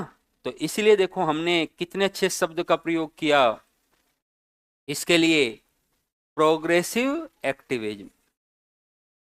इसको याद रखना पड़ेगा। बात समझे? आपने कुछ शब्दों में ही बहुत बड़ी बड़ी बातें कह दी कि देखो भाई इस तरह के नियम आ रहे हैं, ये है ना। लिखिए अगला point. But some Indian Orthodox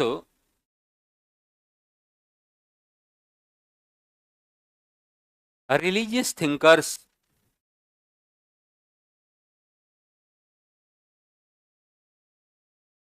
opposed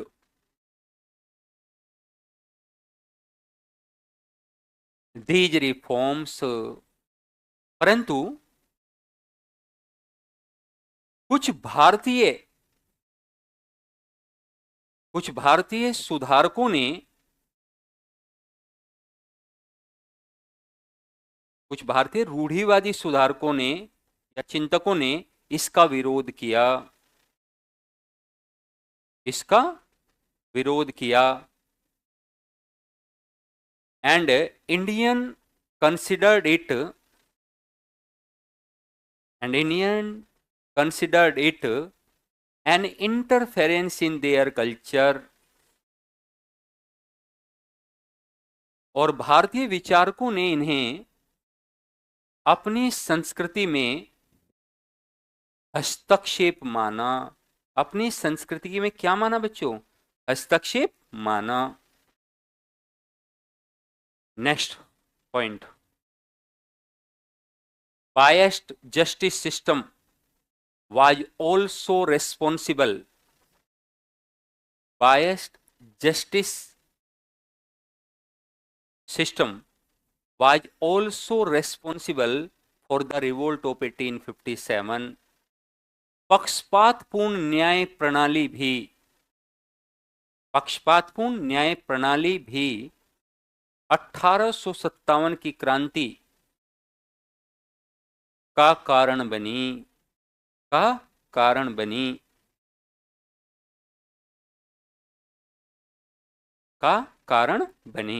ये है प्यारे बच्चों सारे के सारे सोशल कल्चरल कॉजेज। बात समझ में आई? एक एक करके हमने सारे लिखवा दिए।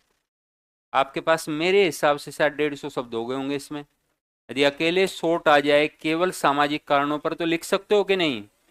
और ये समझ में आया? इसमें से कोई पॉइंट ऐसा है जो बच्चों आपकी समझ में नहीं आया? सब समझ में आ गया होगा। अच्छा, अब यहां पर हमने डिसेबिलिटीज एक्ट को बहुत विस्तारित नहीं किया, तुम लोग कर सकते हो, प्री में पढ़ाया हुआ है, याद है? प्री में पढ़ाया हुआ है। हमने बहुत ज्यादा इन सब के बारे में आपको बताया नहीं, हिंदू विधवा पुनर्विवाह, क्योंकि हमने तो पढ़ाया था सोशल रिलीजियस मूवमेंट प्यारे बच्चों, और इसमें कितने विस्तार से ये सब चीजें बताई हुई है। तो मेंस वाले बच्चे इस बात की अपेक्षा हमसे करेंगे कि हम मेंस का कंटेंट ही उन्हें दे, प्री वाला ना दे। तो प्री में भी हमने कारण लिखे थे, लेकिन इतने व्यापक रूप से नहीं लिखे थे, बहुत सतही कारण लिखकर हमने छोड़ दिए थे बस, केवल, है ना, वो सरफेशियल टाइप के, बस ठीक है ये कारण हो सकते हैं, है ना। और यहां पर बच्चों हमें तह में जाकर चीजों को समझना पड़ेगा। हमारे पास सफिशिएंट वर्ड्स होने चाहिए लिखने के लिए, होने चाहिए कि नहीं? देखिए, political reasons, political background for the revolt of 1857, मतलब ये मतलब पॉलिटिकल बैकग्राउंड, राजनैतिक पृष्ठभूमि।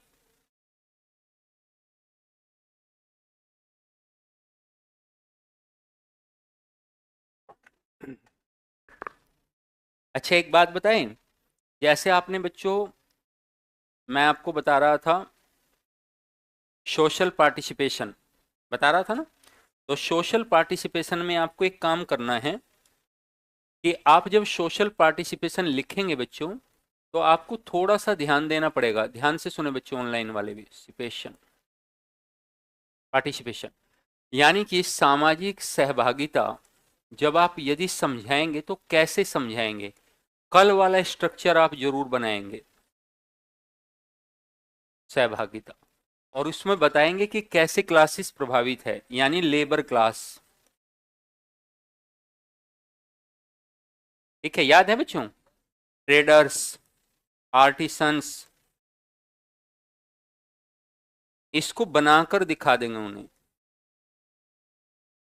यहां पर इंडस्ट्रियल पॉलिसी कल बनाया था ना, इंडस्ट्रियल पॉलिसी समझाया था कल अच्छे से इसे, इंडस्ट्रियल पॉलिसी ऑफ ब्रिटिश, और क्या हो गया? डिससेटिस्फैक्शन। ऐसे करके सबको डिससेटिस्फाइड दिखाओगे, ठीक है? डिससेटिस्फैक्शन हो गया। यहां हो गए पेजेंट्स में, पेजेंट्स में नीचे लिखोगे land revenue system of British, land revenue system and high rate of revenue, land revenue system और हाई रेट ऑफ रेवेन्यू, और नीचे दिखाओगे डिससेटिस्फैक्शन। यहां पर आओगे सोल्जर्स, क्या आएंगे बच्चों? सोल्जर्स, और बताएंगे ब्रिटिश पॉलिसीज कैसी थी सोल्जर्स के लिए, है ना, भेदभावपूर्ण, कैसे डिस्क्रिमिनेशन था, और नीचे बताओगे डिससेटिस्फैक्शन। और यहां होगे लिखोगे जमींदार्स। यहां पर लॉ ऑफ सनसेट है ना बच्चों, इसको बताकर नीचे कहोगे डिससेटिस्फेक्शन, और सब को ऐड करके बता दोगे क्या, सोशल पार्टिसिपेशन। ये क्या है, सामाजिक सहभागिता। पूरा समझ में आ जाएगा एग्जामिनर को। अच्छा, ऐसे ऐसे डिससेटिस्फाइड हुए हैं। क्लियर। लिखो राजनीतिक पृष्ठभूमि, पॉलिटिकल बैकग्राउंड। अब बच्चों राजनीतिक कारण क्या क्या थे, पहले एक बार इसे थोड़ा सा समझ लेते हैं। जैसे बच्चों पॉलिटिकल बैकग्राउंड की बात करेंगे, ध्यान से समझेंगे पहले। पॉलिटिकल कॉजेज, कॉजेज या बच्चों पॉलिटिकल बैकग्राउंड, कुछ भी आप कह लो, राजनीतिक कारण है, राजनीतिक पृष्ठभूमि क्या थी। तो हम कुछ पृष्ठभूमि आपको मुख्य रूप से समझा देते हैं कि कौन कौन सी थी। जैसे बच्चों पहली पृष्ठभूमि यहीं से शुरू होती है, पॉलिटिकल कॉजेज में पहली पृष्ठभूमि यहां से शुरू होती है कि सबसे पहले डलहौजी के द्वारा जो नीति लागू की गई, या बच्चों आप कहेंगे पहली पॉलिसी के रूप में, देखो कहां से हम शुरू करेंगे, इंपैक्ट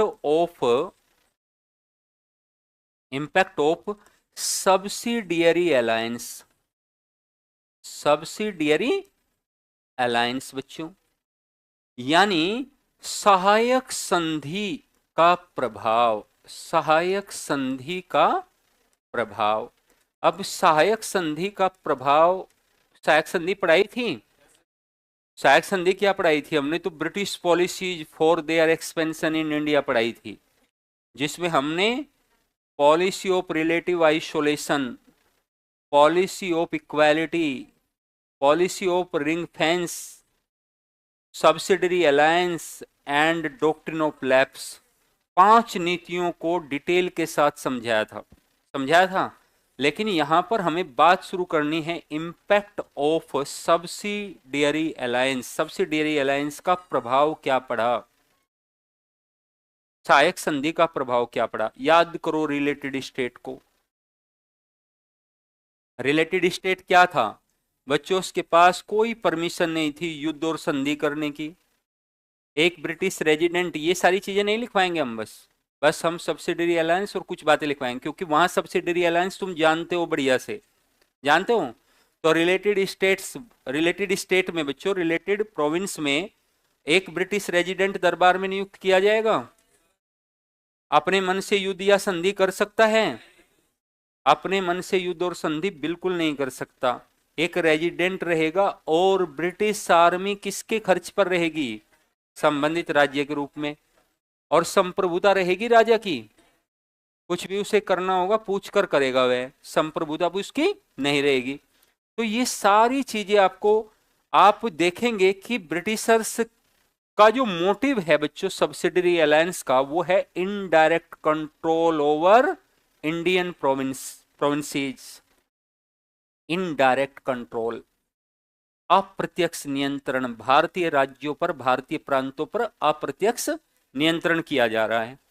तो इससे इससे क्या होगा बच्चों, कौन डिससेटिस्फाइड होगा इससे, इंडियन रूलर्स, जो बोलेंगे नहीं, जो बोलेंगे नहीं, इंडियन रूलर्स बिल्कुल भी बोलेंगे नहीं, क्योंकि अभी वे किसके घेरे में हैं, ब्रिटिश के। लेकिन याद तो उन्हें ये बात रहेगी, रहेगी ना बच्चों। तो जब उन्हें वो बात तब याद आएगी जब विद्रोह की स्थिति और दूसरी पॉलिसी थोपी जाएगी, उन्हें कहेंगे बहुत लंबे समय से हम शोषण के अंतर्गत है भाई, और ब्रिटिश हमारे ऊपर अलग अलग प्रकार की नीतियां थोप रही है। डिसकंटेंट होगा उनमें, अरे वे डिससेटिस्फाइड होंगे कि नहीं होंगे, होंगे। तो पहला कारण राजनीतिक ये हो गया। डॉक्ट्रिन ऑफ लैप्स, अब बच्चों आप जानते हो Lord Dalhousie introduced doctrine of lapse in 1848, है ना। और बच्चों ये भी लिखवाया था, अकॉर्डिंग टू दिस पॉलिसी, इस नीति के अनुसार भारतीय राजाओं के द्वारा गोद लिए हुए पुत्र उनके उत्तराधिकारी के रूप में मान्य नहीं होंगे। डलहौजी ने ये कहकर के पूरे वातावरण में बच्चों आग लगा दी, कहा कि नहीं, क्योंकि इस समय डलहौजी की नजर उन राज्यों पे थी जो वास्तव में दत्तक पुत्र को उत्तराधिकारी बनाए हुए थे, है ना। क्योंकि उनकी नजर तो इस बात पर थी कि जो बचा हुआ भारतीय राज्य है, भारतीय राज्यों का अधिग्रहण है, उसे कैसे करे वो। और उन्होंने इस डॉक्ट्रिन ऑफ लैप्स को लागू कर दिया, और डॉक्ट्रिन ऑफ लैप्स को लागू करते ही बहुत से राज्य हड़प लिए गए, लाइक दैट फॉर एग्जाम्पल सतारा, जैतपुर, संबलपुर, झांसी और नागपुर, ये सब राज्य है ना बच्चों, उदयपुर, ये सब हड़प लिए गए। और ये हड़पे गए तो क्या यहाँ पर बच्चों डिसकंटेंट होगा कि नहीं होगा, असंतोष होगा या नहीं होगा इन राज्यों में। और जब इन राज्यों में असंतोष होगा तो विद्रोह की स्थिति बनेगी। तो डॉक्ट्रिन ऑफ लैप्स भी बच्चों एक कारण होगा। ठीक है, डॉक्ट्रिन ऑफ लैप्स भी एक कारण होगा।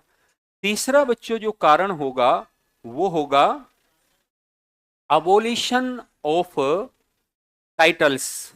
अबोलिशन ऑफ टाइटल्स का मतलब है यानी उपाधियों को छीन लेना, उपाधियों को समाप्त कर देना।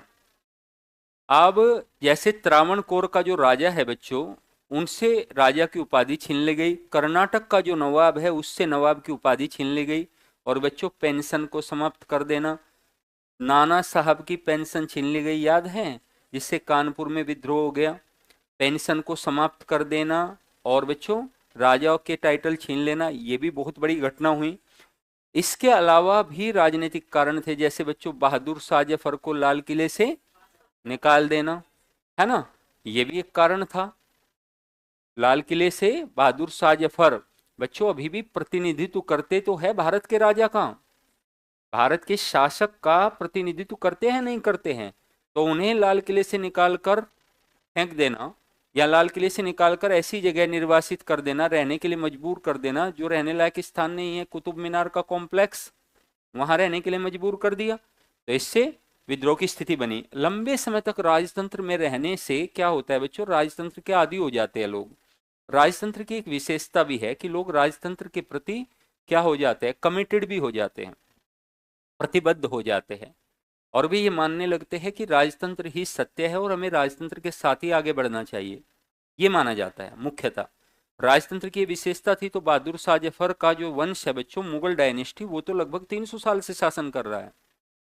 तो ऑटोमेटिकली भारतीय जो लोग थे वो क्या थे बच्चों, उनके प्रति कमिटेड थे, यानी राजतंत्र के पक्ष में थे बहुत सारे लोग। और उन्होंने इसे अपमान की तरह लिया, है ना, कि भाई ये तो हमारी अपमानजनक बात है हमारे लिए कि बहादुर शाह जफर को लाल किले से बाहर निकाल दिया। अच्छा बच्चों, लैंग्वेज का इशू बहुत ज्यादा बड़ा हुआ। लैंग्वेज का मतलब है यहाँ पर पर्शियन के स्थान पर इंग्लिश लैंग्वेज को लागू कर देना, ये भी एक विषय हुआ और इसके कारण भी समस्या हुई। तो ये सब कुछ कारण थे जिससे कि राजनीतिक कारण थे जिससे कि क्रांति की स्थिति बनी। किसकी स्थिति बनी, क्रांति की। ये देखो बच्चों, इंपैक्ट ऑफ सब्सिडरी अलायंस, सहायक संधि का प्रभाव, डॉक्ट्रिन ऑफ लैप्स, राज्य हड़प की नीति का प्रभाव, अनेक्सेशन ऑफ अवध, अवध का विलय, याद है, अवध का विलय। इसको और थोड़ा सा जोड़ के देखो, अवध के विलय के साथ में एक घटना और घटी जिस पर आपकी नजर शायद पड़ी नहीं होगी सोचने के दौरान। जैसे ही अवध का विलय होता है बच्चों, अवध की सेना भी ब्रिटिश सेना में शामिल कर ली जाती है। और अवध की सेना के मन में एक असंतोष तो है ही कि हमारे राज्य को हड़पा गया है। 1857 की क्रांति में भाग लेने वाले सैनिकों में ज्यादातर किसके सैनिक थे, अवध के, अवध के सैनिक ज्यादातर थे बच्चों। अनेक्सेशन ऑफ अवध, ये भी डलहौजी के काल में हुआ, है ना। ऑन द ग्राउंड ऑफ मिसरूल, याद है, कुछ शासन का आरोप लगाकर हड़प लिया गया और डिपोर्ट कर दिया गया किसे, वाजिद अली शाह। जबकि वाजिद अली शाह उस टाइम पर पॉपुलर नवाब थे बच्चों बहुत ज्यादा, किसके, तो लोगों को समझ में ही नहीं आया कि कि अनेक्सेशन किस आधार पर कर रहे हो तुम। या तो तुम सीधे सीधे कहकर करो कि अनेक्सेशन कर लिया भाई, हमने तो अधिग्रहण कर लिया, तुम अनेक्सेशन भी कर रहे हो और ये कह रहे हो कि मिसरूल के आधार पर किया, कुशासन के आधार पर किया, ये तो गलत है। अबोलिशन ऑफ पेंशन, पेंशन को छीनना। और बच्चों ऐसी नीतियां जो पूरे तरीके से एक्सप्लॉयटेशन पर आधारित थी, शोषक की भूमिका। अच्छा, कभी आपने बच्चों ये सोचा है कि दो प्रकार के भारत में दो प्रकार के शासक रहे हैं। पहला जो शासक रहा है बच्चों वो ब्रिटिशर से before Britishers, before British empire, ये जो शासक वर्ग भारत में रहा है, विदेशी फॉरेन रूलर्स की बात मैं कर रहा हूं, ठीक है, बिफोर ब्रिटिश रूल, तो ये बच्चों जैसे मान लो मुगल्स रहे, मुगल्स के से भी पहले जाओ तो सल्तनत पीरियड रहा, रहा कि नहीं रहा बच्चों, क्या रहा, सल्तनत पीरियड रहा। और बच्चों उससे भी पहले आप जाओ, उससे भी पहले जाओ तो आप देखोगे कनिष्क वगैरह की भूमिका देखोगे, है ना, ये लोग रहे। लेकिन बच्चों इन लोगों की एक विशेषता आप देखोगे कि इन्होंने भारत से ड्रेन ऑफ वेल्थ नहीं किया है, इन्होंने ड्रेन ऑफ वेल्थ नहीं किया है बच्चों, ये बड़ी विशेषता देखोगे। क्योंकि ये बात तो स्वयं सिद्ध है कि यदि ये ड्रेन ऑफ वेल्थ करते, यदि ये धन का निष्कासन करते, तो 1757 की लास्ट इवनिंग पर जो बच्चों आपकी आपकी जो इकोनॉमी कंट्रीब्यूट कर रही है वर्ल्ड की इकोनॉमी को 26% कर रही है, कैसे करती, कैसे करती, नहीं करती। लेकिन बच्चों ब्रिटिशों में एक खास अंतर है, ये ब्रिटिश हमेशा ये सोचते रहे कि हमारा मेन पर्पज क्या है, हमारा मेन ऑब्जेक्टिव क्या है, और मेन ऑब्जेक्टिव है इकोनॉमिकल एक्सप्लॉयटेशन। इकोनॉमिकल एक्सप्लॉयटेशन का मतलब है आर्थिक शोषण, और बताते हैं कि यही तो कॉलोनियल रूल का धर्म है, बेसिक एलिमेंट है ये औपनिवेशिक शासन का, कि हम क्या करें, आर्थिक शोषण करें, और उसके लिए राजनीति पर अधिकार करना भी जरूरी हो जाता है। तो ब्रिटिश हमेशा किसकी भूमिका में रहे, शोषक की भूमिका में रहे, उनका नेचर हमेशा बच्चों एक्सप्लॉयटेशन से रिलेटेड ही रहा, रहा कि नहीं रहा, जबकि पहले राजाओं ने ऐसा नहीं किया। इसलिए ये प्रश्न उभर सकता है ना बच्चों आपके मन में कि सर पहले शासकों के विरुद्ध ऐसा बड़ा मैसिव रिवोल्ट क्यों नहीं हो गया, व्यापक विद्रोह क्यों नहीं, क्यों होता। एक तो राजतंत्र था पहली बात, दूसरा एक और कारण भी था, उन्होंने इतना शोषण भी नहीं किया, और ऐसी नीतियां भी लागू नहीं की कि जिससे भयंकर अकाल पड़ रही है भारत में, और अकाल पड़ रहे और ब्रिटिशर्स इलाहाबाद में दरबार सेलिब्रेट कर रहे हैं, दरबार आयोजित कर रहे हैं, जिसमें आप लाखों रुपए पानी की तरह बहा रहे हो, जिस समय लाखों रुपए की उस समय वैल्यू हुआ करती थी। आपने क्यों नहीं किया कि अकाल से लोगों को बचा ले। तो ये चीजें हैं, तो ये एक भूमिका है। तो ये भी प्यारे बच्चों हम किसकी किसका कारण कहेंगे, शोषक की भूमिका भी राजनीतिक पृष्ठभूमि में आएगा।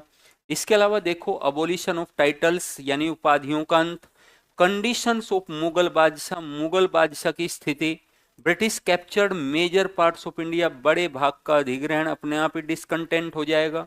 They started use of English language, और उन्होंने फारसी के स्थान पर अंग्रेजी भाषा का प्रयोग प्रारंभ कर दिया। ये सब कारण है राजनीतिक, लिखते हैं इन्हें। पहला कारण,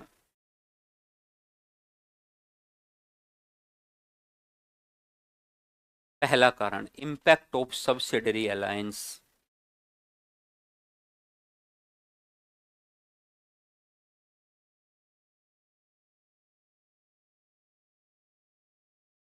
इंपैक्ट ऑफ सब्सिडरी अलायंस, सहायक संधि का प्रभाव। इन 1798 लॉर्ड वेलेजली,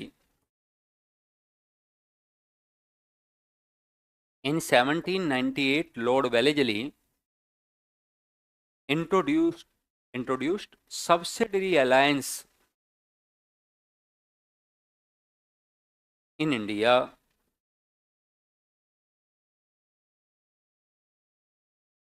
1798 में लॉर्ड वेलेजली ने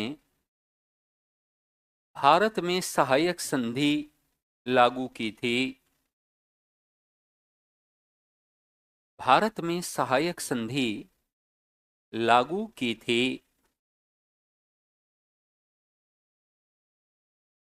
according to this alliance,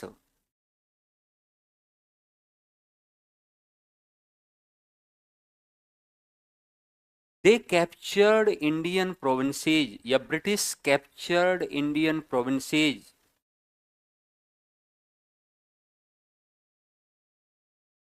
indirectly,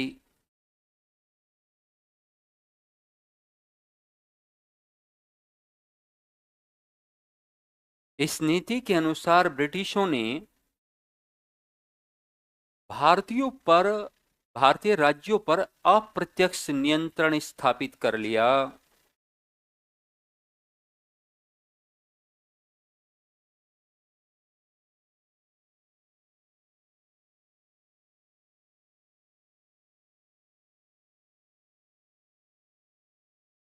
It can be said that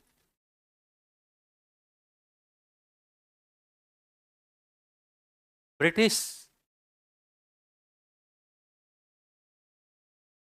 abolished sovereignty of Indian provinces। यह भी कहा जा सकता है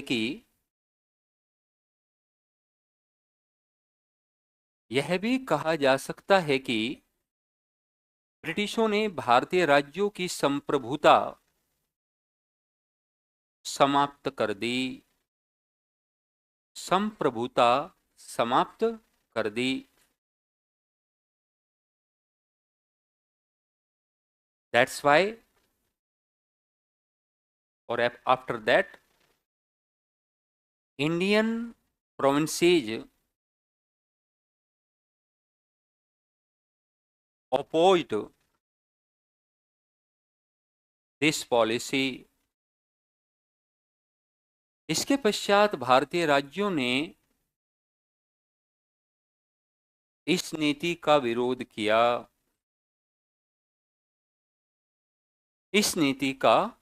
किया। Next number 2, doctrine of lapse.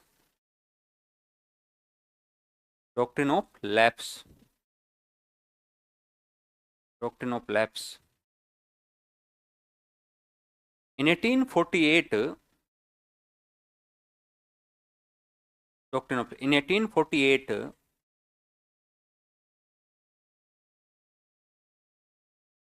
Lord Dalhousie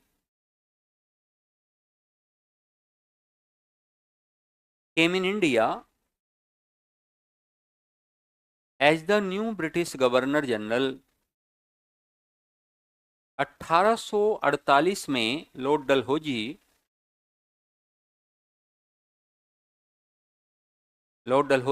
एक नए गवर्नर जनरल के रूप में भारत आया।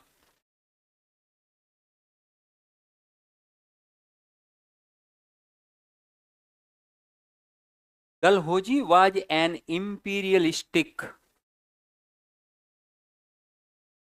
governor general। Dalhousie was an imperialistic governor general। Dalhousie एक साम्राज्यवादी गवर्नर जनरल था।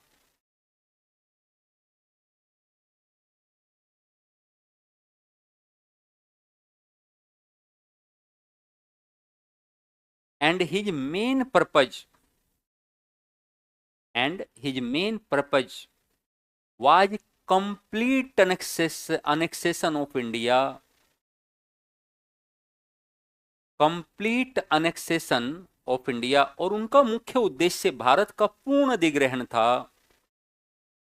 और उनका मुख्य उद्देश्य भारत का पूर्ण अधिग्रहण था।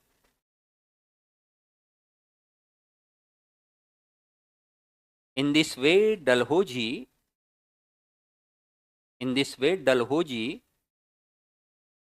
introduced the policy of doctrine of lapse। Lord Dalhousie introduced the policy of doctrine of lapse in 1848। और 1848 में लॉर्ड डलहौजी ने इस क्रम में राज्य हड़प की नीति लागू कर दी। According to this policy,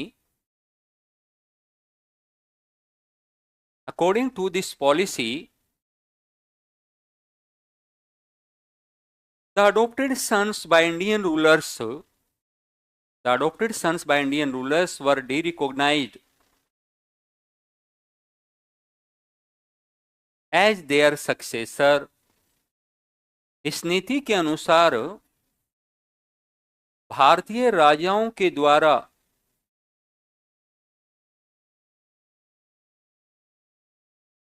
गोद लिए गए पुत्रों को, भारतीय राजाओं के द्वारा गोद लिए गए पुत्रों को उनके उत्तराधिकारी के रूप में अमान्य, उनके उत्तराधिकारी के रूप में अमान्य घोषित कर दिया गया, अमान्य घोषित कर दिया गया। According to this policy Dalhousie, according to this policy Dalhousie annexed some states, some provinces। इस नीति के अनुसार डलहौजी ने कुछ राज्यों का अधिग्रहण कर लिया, कुछ राज्यों का अधिग्रहण कर लिया। For example Satara, for example Satara, Jaitpur, Sambalpur, Udaipur, Jhansi and Nagpur, Jhansi and Nagpur. उदाहरण के तौर पर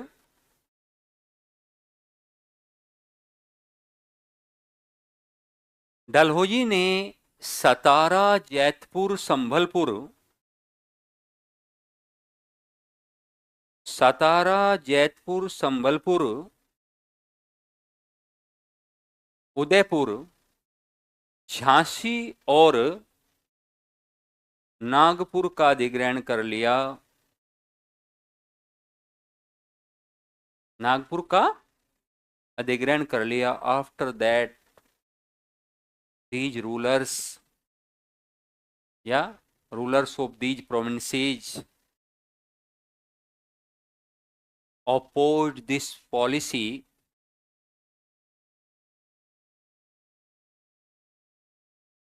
and lead the revolt of 1857, and lead the revolt of 1857।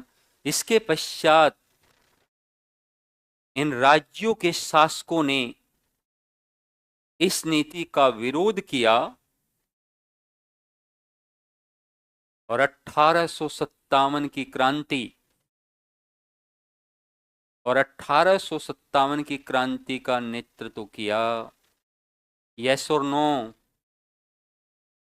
तो प्यारे बच्चों, ये राजनीतिक कारण चल रहे हैं। थोड़ा सा डिटेल में जाना पड़ेगा, आप तो समझ ही रहे हैं बच्चों, है ना, ताकि मेंस है ये, है ना, हमारे पास सफिशिएंट वर्ड्स होने चाहिए, तो इसलिए थोड़ा सा डिटेल दे रहे हैं और ये देना ही पड़ेगा। लेकिन हमने बताया था कुछ टॉपिक एक से ज़्यादा दिन चलेंगे, कुछ टॉपिक एक दिन में दो दो भी होंगे, है ना। तो अभी तो ऐसे ही हम लोग धीरे धीरे समझते समझते चलेंगे। आज समझाई हुई कोई भी चीज़, कोई भी अवधारणा बच्चों ऐसी तो नहीं है जो आपको समझ में नहीं आई। सिस्टमेटिक स्ट्रक्चर बनाया आप लोगों ने, एक बार घर जाकर रिवाइज करोगे अच्छे से, याद आ जाएगा सब कुछ, है ना। दो टर्म्स जरूर देखना। हाँ, इसको आप लिख भी सकते हो। जैसे बच्चों आप राजनीतिक कारणों पर क्वेश्चन लिख सकते हो एक, है ना, सॉरी, सोशल कल्चरल कॉजेज पर एक क्वेश्चन लिख सकते हो। लिख कर लाओगे? तो लिखो एक क्वेश्चन फिर।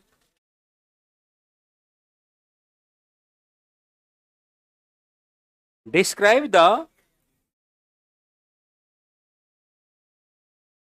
फैन ऑफ करवा दे? अच्छा ठीक, करवा देते हैं। Describe the social, social cultural backgrounds, describe the social cultural backgrounds of the revolt of 1857। Simple question बिल्कुल एकदम। 1857 की क्रांति कि सामाजिक सांस्कृतिक पृष्ठभूमि पर चर्चा कीजिए। कर दोगे? करो चर्चा। कितने वर्ड में? 92। 150 में क्यों करोगे? 90 to 100। ठीक है, करके लाओगे। ठीक है, आज के लिए इतना ही रहेगा मेरे प्यारे बच्चों। बहुत बहुत धन्यवाद, बहुत बहुत आभार मुझे 2 घंटे सुनने के लिए। ठीक है, टाइम बढ़ा दे। और 2 घंटे में संतुष्टि नहीं हो पा रही है ना? ये दिल मांगे मोर। तो अभी समय लेकिन धीरे धीरे बढ़ेगा। हाँ, और फिर धीरे से चीजें हो जाएगी उपयुक्त, है ना? 7 से 10 हमें